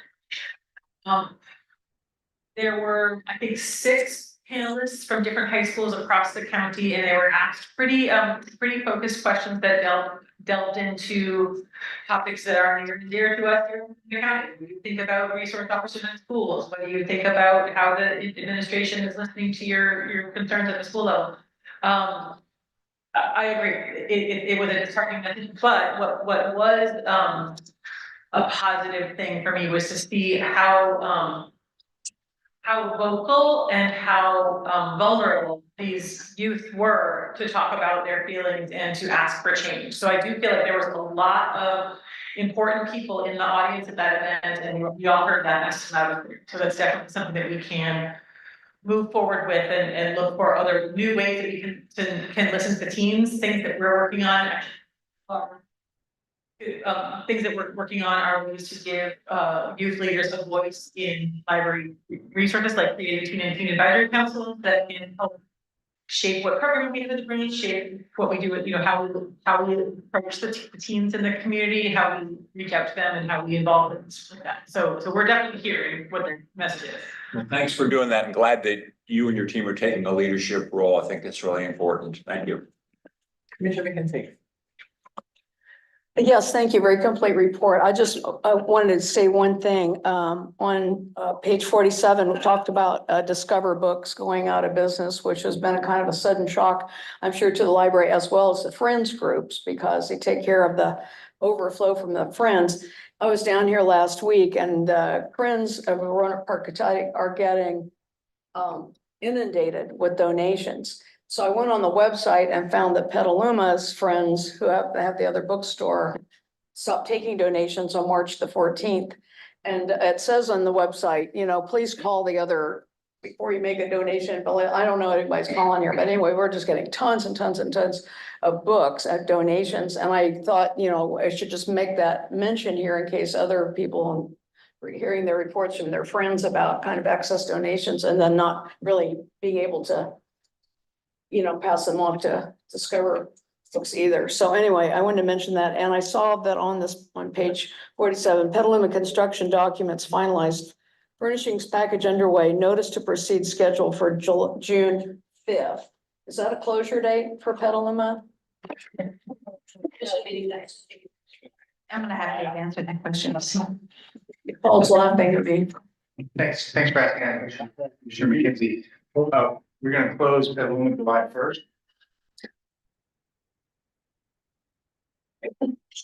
Any other questions?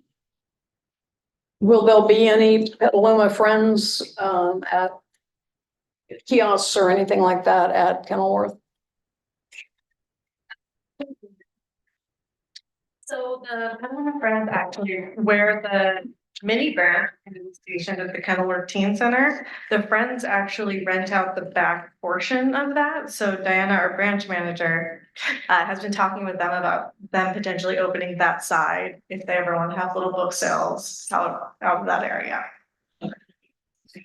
And like say, the storage for the books are outside anyway, so.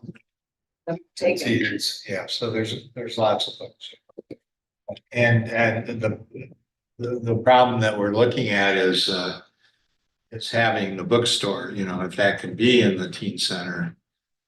Or have a kiosk outside, or still trying to figure that out. But no plans to continue taking donations. Nope, no, and and that was reported at the Friends meeting I was at, and they're not, because they have too many, so and no place to put them right now, so. Thank you. We're still researching options For Discover. Thank you, Erica. The DEI training that you mentioned, is that online or in real life? It will be a Zoom. It'll be Zoom, and do you know when that is? It is May 14th. Okay, May. And there's a rumor in Cloverdale that there is a contract in negotiation to replace Discover Books. Just a rumor then, I Not guess. Okay, thank you. We have a false. A false start. Got it. Thank you. I assume there will be the same issue with Healdsburg when it closes, the Friends, but we can talk about that later. Anybody else? Questions? Thank you very much. Budget and finance reports.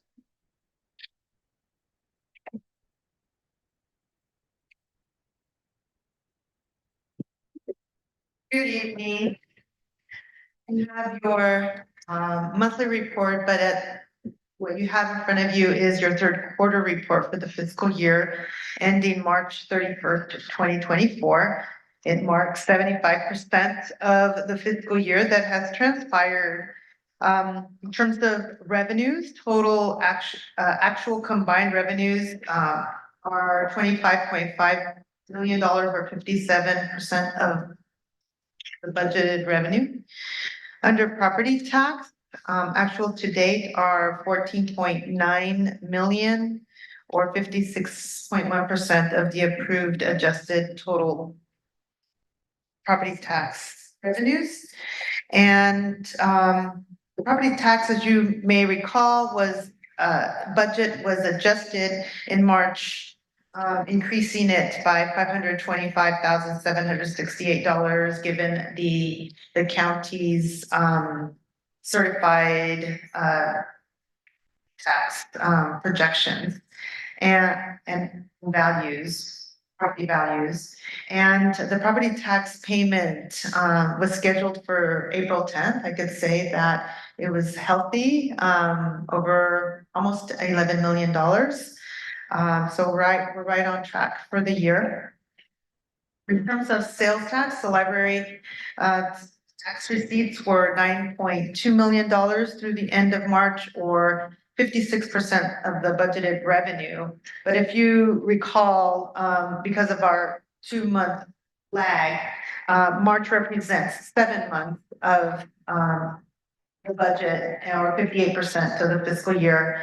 And the funds the library received in February represents 6 months. So what I've been consistently presenting over the last few months is what looks like that we're to about 2% of a short, we could base a 2% shortfall. And in January, that shortfall was 2.8%, but when the February receipts were received, it was close to 1%. So as you can see, it does go up and down. But when we received the March receipts, the gap widened again to 2%. So I just want to be, I want the commission to be aware of that. However, the month of February, as I mentioned, and May and June, there is an upward trend. So there could be a chance that this gap is reduced. And the other is that the other revenues are on track to meet the budget or even exceed our revenue targets for the year. And the point there is that those revenues would offset any shortfall in the sales tax. That is, around 2%. And furthermore, in the reports, you can see that spending is also on the slower end, where there is savings. There is projected savings in our expenditures. So there would be no impact on services if we were to experience a shortfall. And therefore, the revenue projections at this time for sales tax still remain at $16,458,287. And your monthly reports will continue to be discussed in detail at the Finance Committee and presented to the Commission. Also, like I mentioned, other revenue receipts are at $1,323,309, which is 85% of our revenues budgeted in this line item. This represents interest earned, revenues from other jurisdictions and intergovernmental sources such as grants, contracts, donations, and some charges for damaged or lost books. On the expenditure side, total expenditures are $30,524,236, or 62.8% of the budget. Salaries and benefits are at 19 million approximately, or 66.7%. And so total actual expenditures to date are projected to be within our target by June 30th. In terms of cash balance, as of March 31st, property tax is 16 million, sales tax is about 20 million. And I do provide also restricted cash of 5 million. And restricted cash includes bequest, a combined 3.2 million. And there has been interest in specifically the David Charles Johnston Endowment, and the cash balance there is $518,327. In terms of fund balance, the statement of a special fund activity is modified during the course of the year. So this statement, financial statement, was modified with the adjustments that were approved in March for revenue, for example. And so uncommitted fund balance is for property tax approximately 11.9 million, and under sales tax 7.5 million. Under this quarterly report, there are additional reports that are included, that are only included on a quarterly basis. And one that I will speak to is the allocation of major revenues. If you can go to the first attachment. The allocation. Let's see, where is it? It says Measure Y sales tax expense allocation summary. So I presented this report to the Measure Y Oversight Committee. I think it was April 25th. And one of the areas of interest is how closely we are our expenditures are allocated across property tax and sales tax according to the policy of allocation of major revenue sources. So here you see that the ratios that are shown to the right are those that we're tracking according to the policy. And under service-oriented divisions, the allocation is 60%, the expenditures are allocated 60% to property tax, 40% to sales tax, with the exception of capital expenditures. Capital expenditures are allocated 10% to property tax and 90% to sales tax. Salaries and benefits, as you can see, does not fall quite under 60-40 ratio. There's a couple of reasons for that. Number one is that the salary and benefits associated with new personnel that we hired in order to make Sunday hours possible are allocated 100% to sales tax. So Measure Y sales tax makes Sunday hours possible. The other is that benefits have not been quite allocated across all divisions.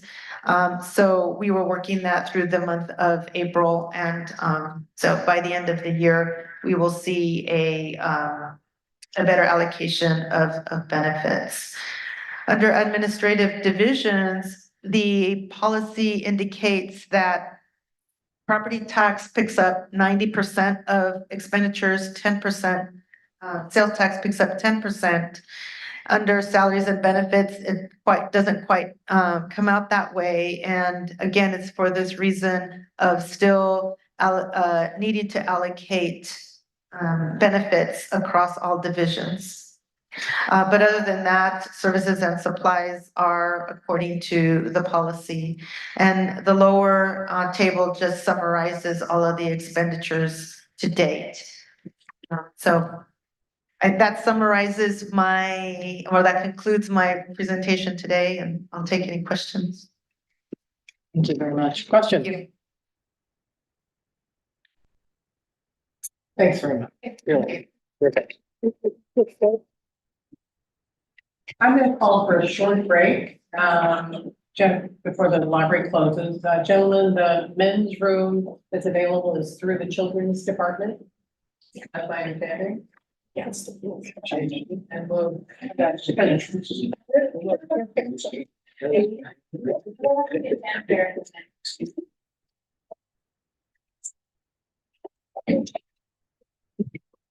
Yeah.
And liaison reports, and mine is first, I have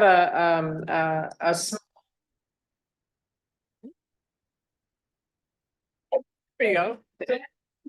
I have a small change to mine. If you read the report, I was asking people to call your representative and your senators in Washington to sign the Dear Appropriator letters for the Institute of Museum and Library Services funding and the innovative approaches to literacy. Between the time that I wrote this and now, the deadline moved up.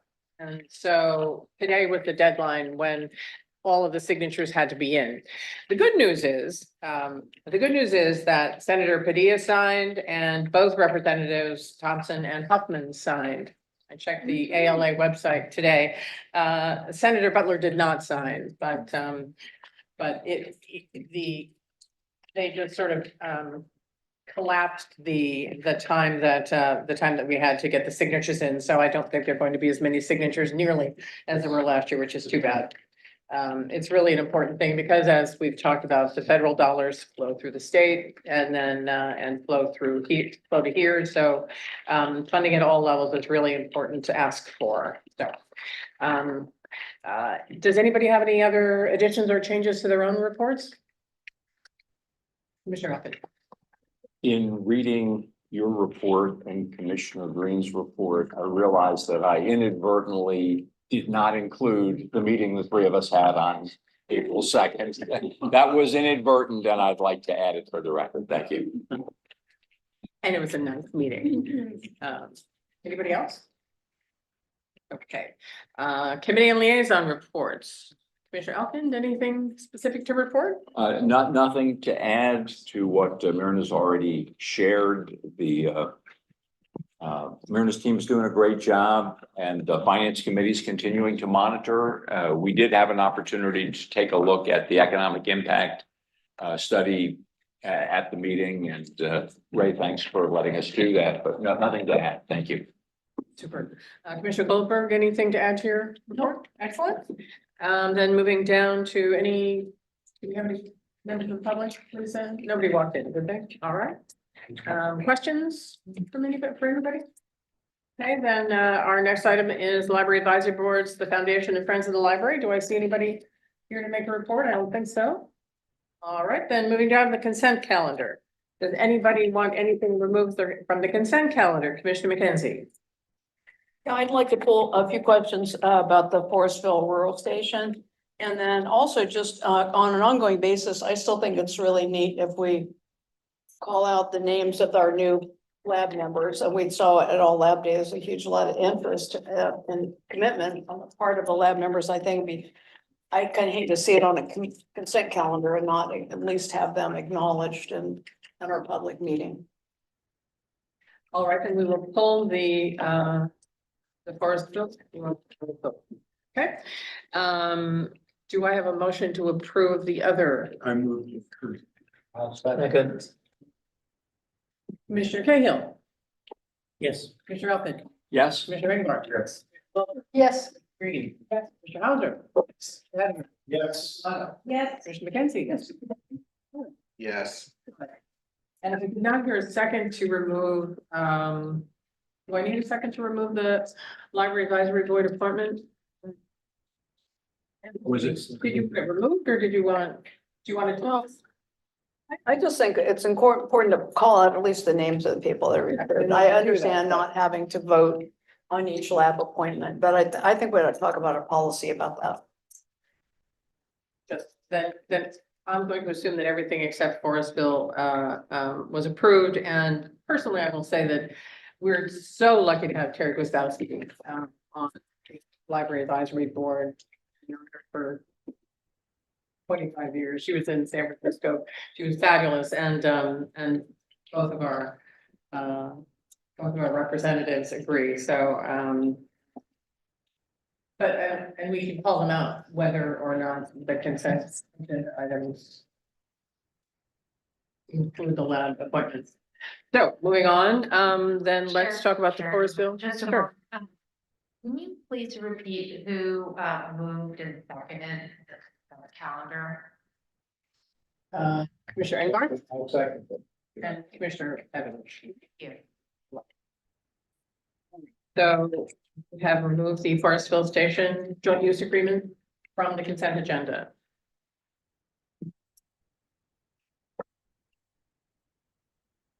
Do you want to walk us through it, Don? I do. And Commissioner McKenzie, do you have specific questions? All right. Okay, so we are renewing or continuing on our lease for the Forestville Library location. Just to stop you so that, is there a specific question you have? Just so that you don't have to waste your time. Just in general, when we initially took out a thought to offer services in Forestville, it was El Molino High School. And now El Molino, I suppose we all know, has been merged with Annalee. And so I just wondered basically if some of the terms of this lease have been affected, because there's a bunch of stuff in here about the hours that can be here, you know, things like that. And I wonder if those were really no longer applicable. And also I was curious, since it is on a high school campus, what the usage is of this facility. And anyway, that's basically it. I mean, there seemed to be a kind of a different stuff going on than when we originally created this program. This was last renewed in 2019. This is a continuation of the same terms in that agreement. Nothing's changed except for the small 3% increase for each subsequent year, which was already established in the previous agreement. As far as the count or the usage, I might have one of the division managers speak to that, or Barbara has that, or I'll have to get it back to you. But I can tell you it's a very well-loved location. Every time I meet somebody from Forestville, they know exactly where it is. They tell me how often they use it. It's from what I can gather in the times I've been there, pretty good foot traffic for an area that's small. So, but I'm happy to get statistics back to you. Okay. Just a lot of the terms of this on page 2 of the lease, page 47 of our agenda, were permissible days and hours, definitely working around the school schedule. Yeah. And I wondered if we had still have to do that, even though. School on, it's not, I don't know if it's, I don't know the change in terms from it. Sorry, that's something I don't know, other than looking at the contract, what the differences were for the school itself prior to 2019 that you're speaking to. Well, that was just my question, really. We were working around the school. It's on a school campus. There's other stuff going on there now. But I thought if it's a popular campus, if there's a lot of demand, a lot of interest, maybe we don't have to, you know, be built around this particular school schedule, but could expand our services. Barbara, it's a great question. I had the same one months ago, and there still is an active school with the same hours as the previous school. It's like a continuation school or something similar to that, like a vocational school. And the library would, you know, we have asked this question in the past, is it worth expanding our services there? And I think the last time Sarah and I talked about it when I was deputy director, it really, there didn't seem to be the need for it. They have a bigger room that used to be their school library, and they approached us maybe 2 years ago about, you know, expanding into that space. And we just looked at the data and we just couldn't support that. So the long and short of it is we still have to work around school hours. We can't expand services. It is popular, but it's not popular enough to take over the great big library. Okay, thank you. Do you want to move to approve that? Yeah, I'll move to approve the. Great. Can we Forestville lease. Thank you. Barbara, I would just add that, we are looking at potentially some different ways to expand services out there, with the hours, so maybe getting like, I don't know if it's still here, but, the Granville librarian does go out to the Forestville location and do story times on Saturdays. So we are looking at different ways to get more programming and outreach there at that location. So when we talk about more services or programming, doesn't necessarily equate directly to more hours, but there are different things that we're looking into doing at that location. Thank you. So we have first, a motion and a second. Commissioner Cahill, Yes. Commissioner Elkin, Yes. Commissioner Engbar, Yes. Commissioner Goldberg. Yes. Commissioner Green, Commissioner Hauser, Yes. Commissioner Heavenly. Yeah. Commissioner Lago. Yeah. Commissioner McKenzie. Yes. Commissioner McMillan. Yes. Excellent. All right. Now we're moving to item 9, action items by motions. 9.1, which is the revised discrimination, harassment, and retaliation prevention policy. I believe Suzanne is going to. Do this for us. Good evening, Commissioners and Director Twill. I am here to present the revised discrimination, harassment, and retaliation prevention policy. And essentially, this policy has been revised to go into the new template format. The changes are pretty minor. It just includes the ability to protect against reproductive health rights. And just that is pretty much it. We're putting it into the new format. The policy was we really did a major overhaul in it for the policy in 2018. So it's pretty up to date, and we just wanted to bring it to you for review. I think there's the track changes that you can see is probably bigger than the actual changes to the policy. So if you have any questions, I'm happy to answer them. The library is required to do training every 2 years for staff for 1 hour and every 2 years for managers for 2 hours. Questions? Yes, I have a question. I noticed that there's not a timeline under the complaint process for people to file it and get a response at the different levels, and I didn't see a form attached that was a complaint form that people would fill out and turn in. It could be tracked. Is there a reason for that? People do not have to use a form to submit a complaint, so there can be a form, but you do not have to. This is not like the Office of Civil change their name, but you do not have to submit a form in order to make a complaint. So essentially, Why do you track when somebody turned it in? When somebody responded and tracking this stages a form that does that?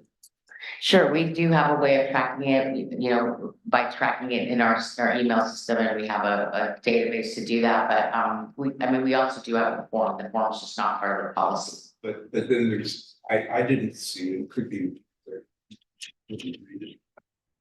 thoroughly enough, but I didn't see any time limits in here that it looked to me that it was indefinite, that somebody would make a complaint and might not ever really hear a response to that complaint for an indefinite amount of time, since there isn't any time limits in the form itself, in the process. So Sure, it's interesting. Sorry, I didn't mean to cut you off. It's interesting that you say that though, because even in the guidance, it says, SWIFT, and it doesn't necessarily define what that means. 1 day is good, sorry, SWIFT timeline, 3 weeks is also given, 3 months not. So, it's kind of vague even if you look at the EEOC guidance. yeah, but with this area, it is an area where the library has been liable for complaints from staff about discrimination. And so I would think, looking at it, that it would be a particularly important thing to have a guide in here to be able for the library to be able to say, yes, you got a timely response to your complaint, rather than a person saying possibly that, hey, I made a complaint a year ago and I never heard anything back. Sure, I understand. I mean, there are no specific timelines to when we can respond. We just want to make sure we provide a swift response. And I sometimes investigations take a long time. So as long as we just maintain contact with the complainant and the parties that are involved. But I think for the person who's made the complaint, it's the old cliche about justice delays, justice denied. And while the complaint is being investigated, the system's not a time limit. They're having to endure working in an environment where they've made a complaint. If they file a retaliation complaint, the guidelines here, there's no deadline when they're going to get a response to a retaliation complaint either. And I think the purpose of having an internal process is to make it more convenient so that to file an internal complaint, allow us the opportunity to resolve it internally, than for them to get frustrated not hearing and feel they have to be filing an external complaint with either the Fair Play and Housing Commission, EEOC. Commissioner Ingbarth, perhaps the policies and the procedures follow along from the approved, from the guidelines and the procedures follow along from the approved policies. So, well, if then I'm raising it as a question in terms of the policy itself, I think that's something that's missing in this is whenever it was approved before. And I would think of getting counsel to look at this from the point of view of saying, what are the risks to the library for not having a time limit in here for getting a response to a discrimination complaint or for a retaliation? Yes, well, thank you. Council has reviewed it and I don't see any record. If there's anything here that indicates it's been. Our legal counsel reviews all of our policies before we bring them to the commission, and they review our packet before we post it. But if we're the ones that are accepting the liability for anything that's a problem with it, if there's a lawsuit for us to say, well, we were told that somebody relied on counsel and got legal advice for it, it's not going to protect the commission if it doesn't have something to be able to say, yes, we got a letter from counsel saying it was approved as forum, it was approved as to form and substance, or yes, I reviewed it and it's okay. If we don't have that, then we're not getting it. We're not getting the benefit of the defense that we could use to say that yes, it's a forum that is prepared and presented by counsel and we relied on when we adopted. It's just. Commissioner Cahill, you had your hand up next. Yeah, because of the nature of the beast of the investigative process, I don't think there's any way we can set a firm timeline for response. What I would suggest is, I'm in favor of moving ahead with this now.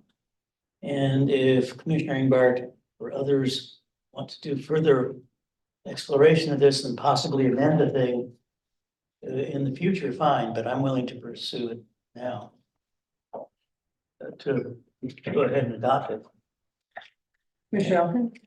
I was just wondering, Commissioner Ingbarth, do you have a specific request that you're proposing? I could write one up, I'm sure, but I think just in other discrimination complaints, other agencies, they have time limits, and even Fair Employment and Housing people have a time limit in theirs because the statute of limitations is running on this. While we're looking at an investigation, the person's right to be able to bring an outside lawsuit against this is running out on them as well.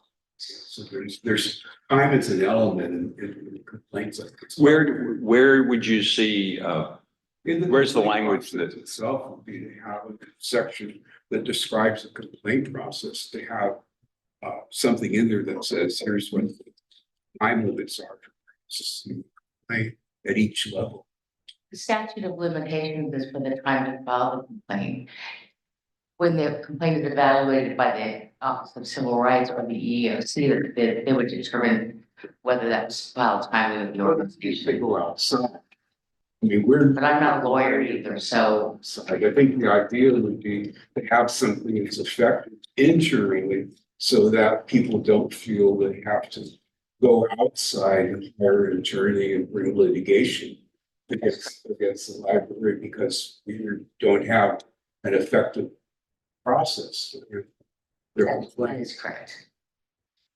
Does anybody else, so do you feel comfortable sending it back to staff and taking a look at it with additional? I'd be happy to work with somebody on it, but I think council.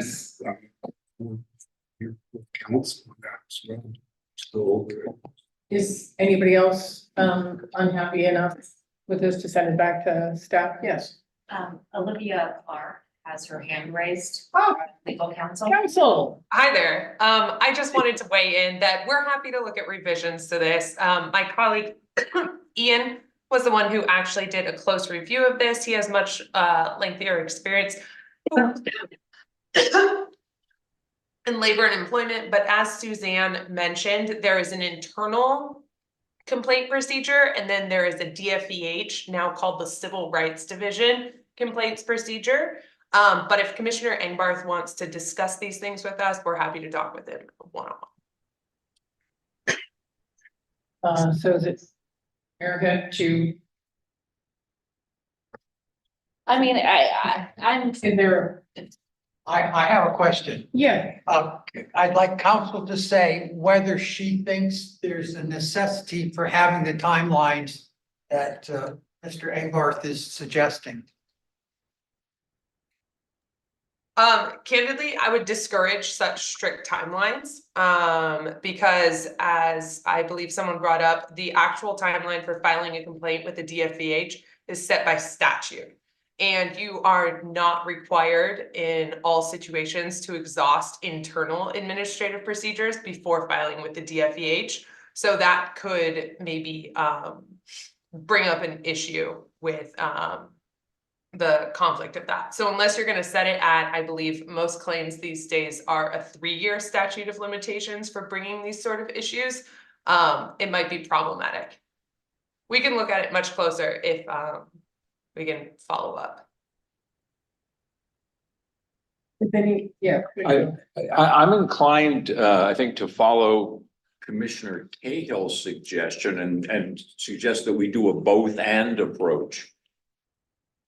Approve the policy and look to construct a possible addendum with a timeline if that's later deemed to be appropriate. I think the policy incorporates the changes that we need to make to comply with federal and state law. We can go ahead and do that now. And Commissioner Engbarth can consult with counsel and see if the timeline can or should be constructed as an addendum. Yeah, that's. Sounds good. Yes. Commissioner Evanridge. Okay, this is very confusing. As I heard counsel just say, having a timeline could be problematic. So that if that's going to be a problem, why would we put a timeline on it? Council has reviewed this and said it's good as it stands. Okay, so why would we go and add more investigation to it when we have the policy and the council's okay to, and putting a timeline, and excuse, in all due respect, putting a timeline is something that may be problematical on the state level. So why would we do that? Why not just vote it in right now? Well, I think we can pass the policy now and then we can have further discussions about additional material that goes along with the policy. So do I have a motion to approve? the policy. Seconded. Any further discussion? All right, Commissioner Cahill. Yes. Commissioner Elkin. Yes. Commissioner Engbarth. Commissioner Golden. Yes. Commissioner Green. Yes. Commissioner Hauser. Yes. Etheridge. Yes. Commissioner Longo. Yeah. Commissioner McKenzie. Yes. Commissioner McMillan. Yes. Thank you. Thank you. 9.2, the self-checkout systems contract. Read it. The whole mission. I think the chair should read the proposed policy aloud. Good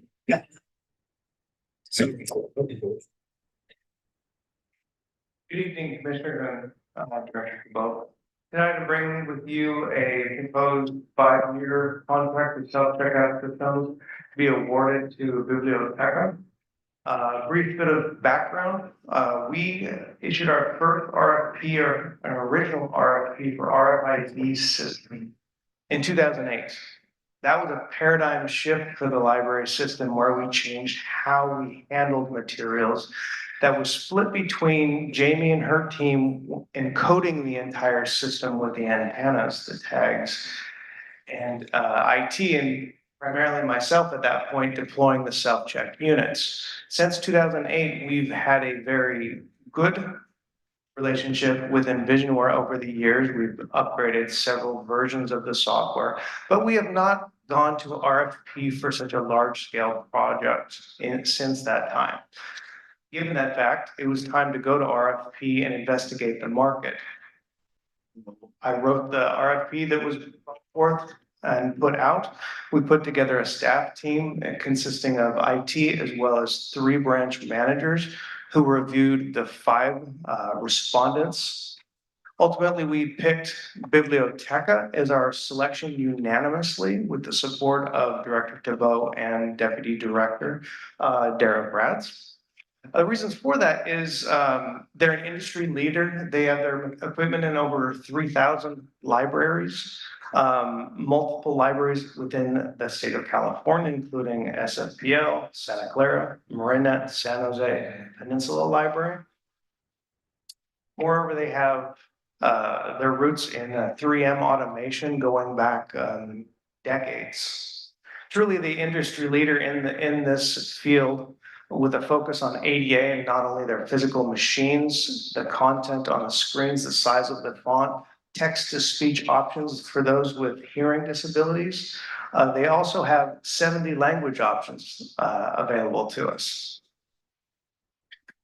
So with this, the plan is we are going to be replacing all of the units throughout the system by the end of 2024, which is an aggressive time frame that I am confident that myself and my team can do, as we always do. And with your approval, I hope to move forward with this contract, and I would love to field any questions you might have. Questions? Commissioner McKenzie? I remember way back when we got the first one of these things, I thought the Friends had actually paid for the demonstration one in Roanoke Park, Kentucky, but I could be wrong. Anyway, my question is, when we first got these, then we had that kind of second batch and they don't match, they're inconsistent. And it was one of the things I liked about this proposal. It's like there'll be a consistency, they'll all work the same and they look good. They look a lot better. I was wondering though, in your statement here that you've been, rather than continue the practice of upgrading individual machines and what that means versus what the system does. And there's a question that the total cost for 5 years are offset by the conclusion of the Envisionware support contract. I am wondering what that really means in terms of whether it's a significant cost or not. And then I also saw that one of the parameters was to be able to have these machines take payment. And since we don't charge fines, what was that about? Pay for lost books or something? And so my final is, do the people behind the desk have to do any financial transactions once this is in place?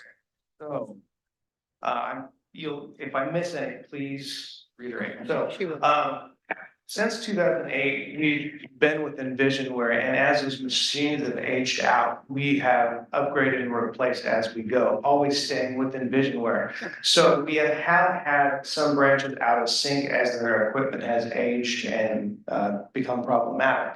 At this point, we're all using the same X11 model self-checks throughout the system. All of those are becoming aged themselves and more problematic, which is a drain on my staff resources. So rather than doing that one-off up and replacement, getting all in sync with the brand new equipment throughout the system to do that. For the financial aspect of it, We don't charge fines, we still charge for damage and lost materials. So we have one self-check per location that takes credit card transactions. We also offer e-commerce transactions via the web with credit card transactions. For cash and check transactions, we still and will continue to have some transactions at the staff desks. I think I missed one. If you would remind me which Yeah. one, I'd be happy to answer that. The offset of the, So we do pay a regular maintenance contract with Envisionware, not only for our self-check, but our e-commerce system. When that contract concludes in end of September, then we will no longer be paying Envisionware, and then we will be moving into a contract term with Biblioteca if we approve this if you approve this contract. Other questions? Justin? My real simple question, I apologize, the top of page 145. How many libraries? Oh. Is it 3,000, 30,000, 300,000?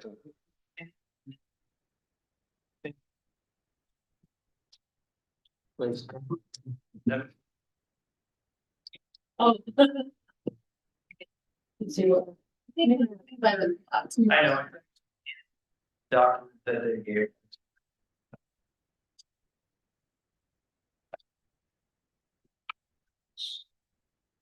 Thank you. I was wrong. For their own 30,000? 30,000. Wow. Thank you. Wow, that's. They are the industry leader. Yeah, really impressive. Right. And I just wanted to say, I appreciate the comprehensive process you and your team used to review the RFP. Seemed like you have a pretty detailed list of criteria to work through. Any other questions? I'm sorry? Second? Okay. Thank you. Then Commissioner Cahill. Yes. Commissioner Elkin. Yes. Commissioner Ingbar. Yes. Mulder. yes. Commissioner Green. Yes. Commissioner Hauser. Yes. Commissioner Evanridge. Yes. Lagos. Yes. Mackenzie. Miller. Yes. Excellent. Congratulations. Thank you. Appreciate it. And thank you for all the research. Now we move from Bibliotech to Bibliocommons. Good evening, Commissioner. This is an exciting project. Ronald Sarnan and Jamie Anderson put in a lot of work in this. Bibliocommons is the platinum standard for library catalogs and discovery in the industry, bar none. There are 10 million users in the state of California that use Bibliocommons, with libraries throughout the state, including many of our neighbors. Let that sink in for a minute. They are, the only thing that Bibliocommons does is create patron user engagement. They do the Biblio Core, which is the library catalog, and they have add-ons, but their focus is user-centric technologies, rather than a bolt-on module that comes from an ILS vendor such as Syracuse Dynamics. To it, enterprises, our current library catalog, and its end of life, will no more development, leaving us in kind of a lurch for the next 12 to 18 months as they work through the process to bring in a new system that we don't even know will fully meet our needs. Bibliocommons meets our needs without any hesitancy, I can say that. To start, we don't have a good browse component in our library catalog so far. Columbus Metro, they have an example of browse for a Bibliocommons, which is by title, book list, genres, language. Thank you for shaking your head so enthusiastic. It's wonderful. They have better search results. One of the nice things, one of the great things is if you search for the string children's books in Spanish, in our catalog, you get some, and you'll also get books about children's books in Spanish, et cetera, et cetera. And Bibliocommons, if you did the search right now, you would get a list of children's books in Spanish. It's built for users. This could be one of the biggest patron-based impact projects that we can do this year. With your approval, I would like to move forward. Questions? Commissioner Goldberg? If it's so much superior to what we have now, how come we don't already have it? And that, see the costs involved with it. That's always been one of the biggest hesitancies in making this jump because it is an investment. With Seriously Dynex, they have talked about creating something better, or with other library systems, they've talked about a lot something better. BiblioCommons has it, and Measure Y, this is something that we can do to really show the investments that we're making with Measure Y. And prior to Measure Y, we could not have even touched the investment, and now we can. And that's in a nutshell what we have. I also want to add that, you know, we do get questions from patrons, like, why is it so difficult to request that you purchase an item and there's no way to follow up? And this will allow us to do that and track that they want us to purchase this book. We received this book, it's now available. It's a really wonderful model. We've also, you know, our tri-county agencies, Lake County and Mendocino County, are also very excited that we're getting this. I can shamelessly attest to the fact that I have a Chicago Public Library card from my past life, and I shamelessly abuse one of my best friends who lives in Columbus because the Columbus Metro Library is so phenomenal. And I can tell you that I love the fact that we're finally moving there. It's amazing. Not at all. I'm like, it's one of the reasons I use the Columbus Metro Library, much as I do. Quick. So you said it's books and journals, and does that include newspapers and? So gateway to find the resources. The enterprise catalog, we kind of glibly call Find, and I'll admit that I named it way back. It does its best. It's not the relevancy that it uses, the technology just doesn't work very well. BiblioCommons can get you to what you need in an instant. Can I give a quick example? The Wall Street Journal, can I find the Wall Street Journal? We have it in print. If it's an e-resource, they do have cloud connectors. I'm not sure if that's included. That since I do most of my taking things out of the library as a e-resource, that would be interesting to find out if that could be found, because that's a real life example. I have a friend who loves the Wall Street Journal, very hard to find on our system. I know we have it. I know there's a way to do it. And I've got the steps, but he's 93 years old, and it's not easy. The library, it should be easy to go to the library and find what you want. About 10 steps. I agree. Okay, thank you. Any other questions? Do I have a motion? I move Commissioner Hunter. approve the, I'll second. All right, Commissioner Heatherich is seconding. Any other comments? Okay, I'm seeing no hands up. Commissioner Cahill. Yes. Commissioner Elkins. Yes. Commissioner Rainbow. Yeah. Commissioner Goldberg. Yes. Commissioner Green. Yes. Commissioner Hauser. Yes. Heatherich. Yes. Yes. Commissioner McKenzie. Yes. Commissioner McMillan. Make it unanimous. Wonderful.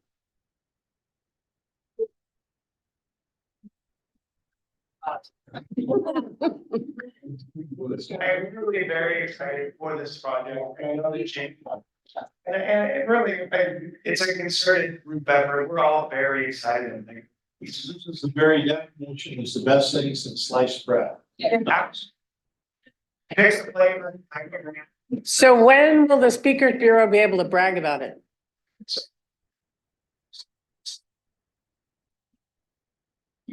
Excited. We'll be talking with the vendor tomorrow.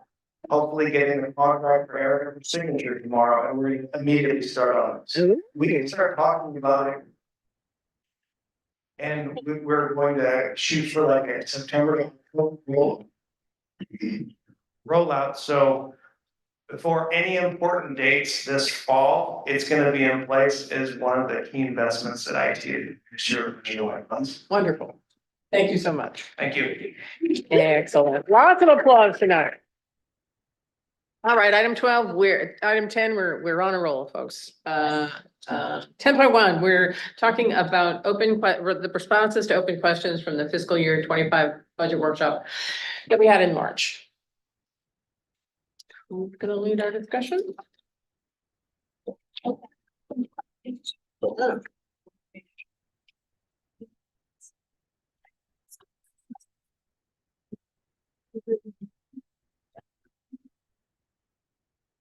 On March 27th, the library administration, through the director, presented the proposed budget for fiscal year 24-25 according to the Joint Powers Authority Agreement. And the process is the discussion, questions and answers during the budget workshop. And there were many good questions, a good discussion and questions that were answered during that time. The process is if there are any questions that remain unanswered, outstanding, that staff will prepare a response and provide the response at the May 1 regular meeting for the commission.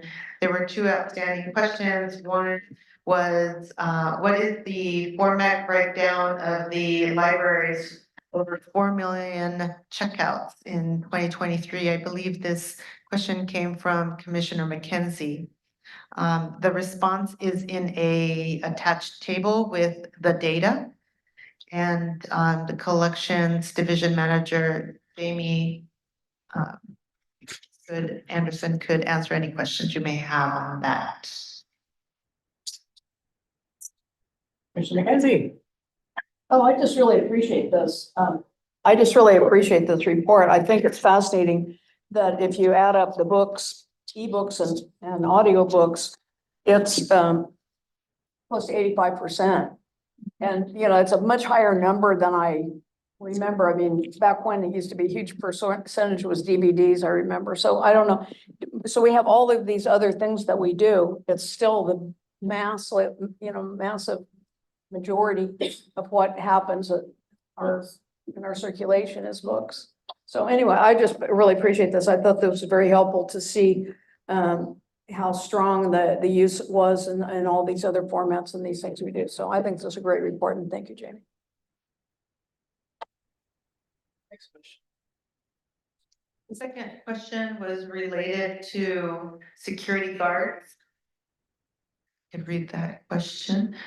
The question was, what are the costs to provide full-time security guard at all branches? I believe this question came from Commissioner Cahill and our facilities manager, Dave Chaga, prepared this response. And so he did provide the assumptions for the estimation of what it would cost to provide security guard at total of 12 locations. That would add 8 new locations for a total of $1,286,288 minimally. That's just minimum looking at just the base pay per hour.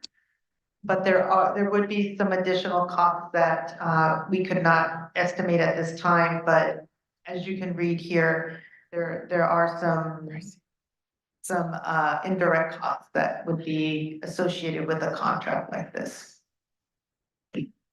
Commissioner Cahill? Yeah, thanks for this. Plainly, this is not in the cards right away. Let's just hope that the new sophisticated system is in place will obviate the necessity for more bodies in the field. Now, Any other comments? Well, then we're going to close the discussion. Thank you so much, Myrna. Appreciate it. Item 11, agenda items for future commission meeting. McKenzie.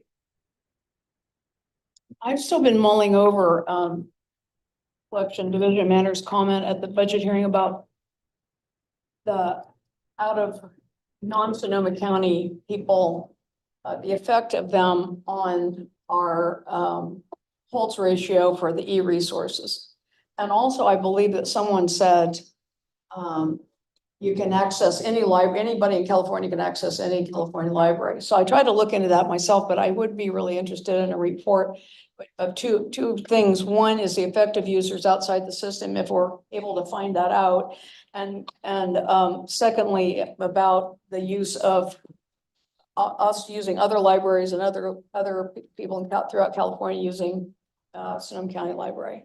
I just, it's so amazing. I mean, you used to have to go down to the library and show your PG&E, prove that you lived someplace in the county, and apparently that's no longer true. And I don't know when that happened, and I don't know how wide the access is, but you can certainly see with this shift to, the use of e-resources, the impact it would have statewide, especially, well-funded libraries with lots of e-resources. So I would be interested in a report about that. The libraries in California are structured in interesting ways and collaborate in interesting ways, and I think we can certainly ask for a report about. Sorry, Jimmy. Anybody else interested in? Just so we clarify, what I hear you asking is a report on people from outside of Sonoma County who use our e-resources. That was one thing. And then to see if people inside Sonoma County use other libraries' e-resources.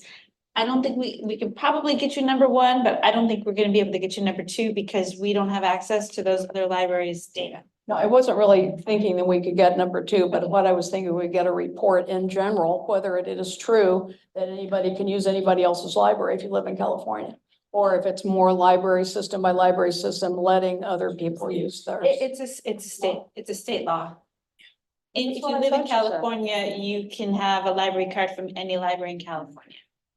But your library card won't permit you to use LA County Library. But You can get an LA County you can library. get a library card any place.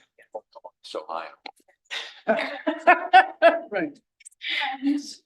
Any other agenda items? Sorry. No. I'm confused about the current rules about zooming into meetings. I think there may have been changes since our last Brown Act update on this subject, and I would like that to be clarified at some point. What was that? Zooming into meetings, it's just not clear to me whether it's still for just cause or if there have been any changes since we were last updated on this. Any other items? Certainly have our legal counsel look into that. Thanks. Then hearing none, do I have a move to adjourn? Yeah. Unanimous, 8:47. Proper, I did. Thank you, everybody.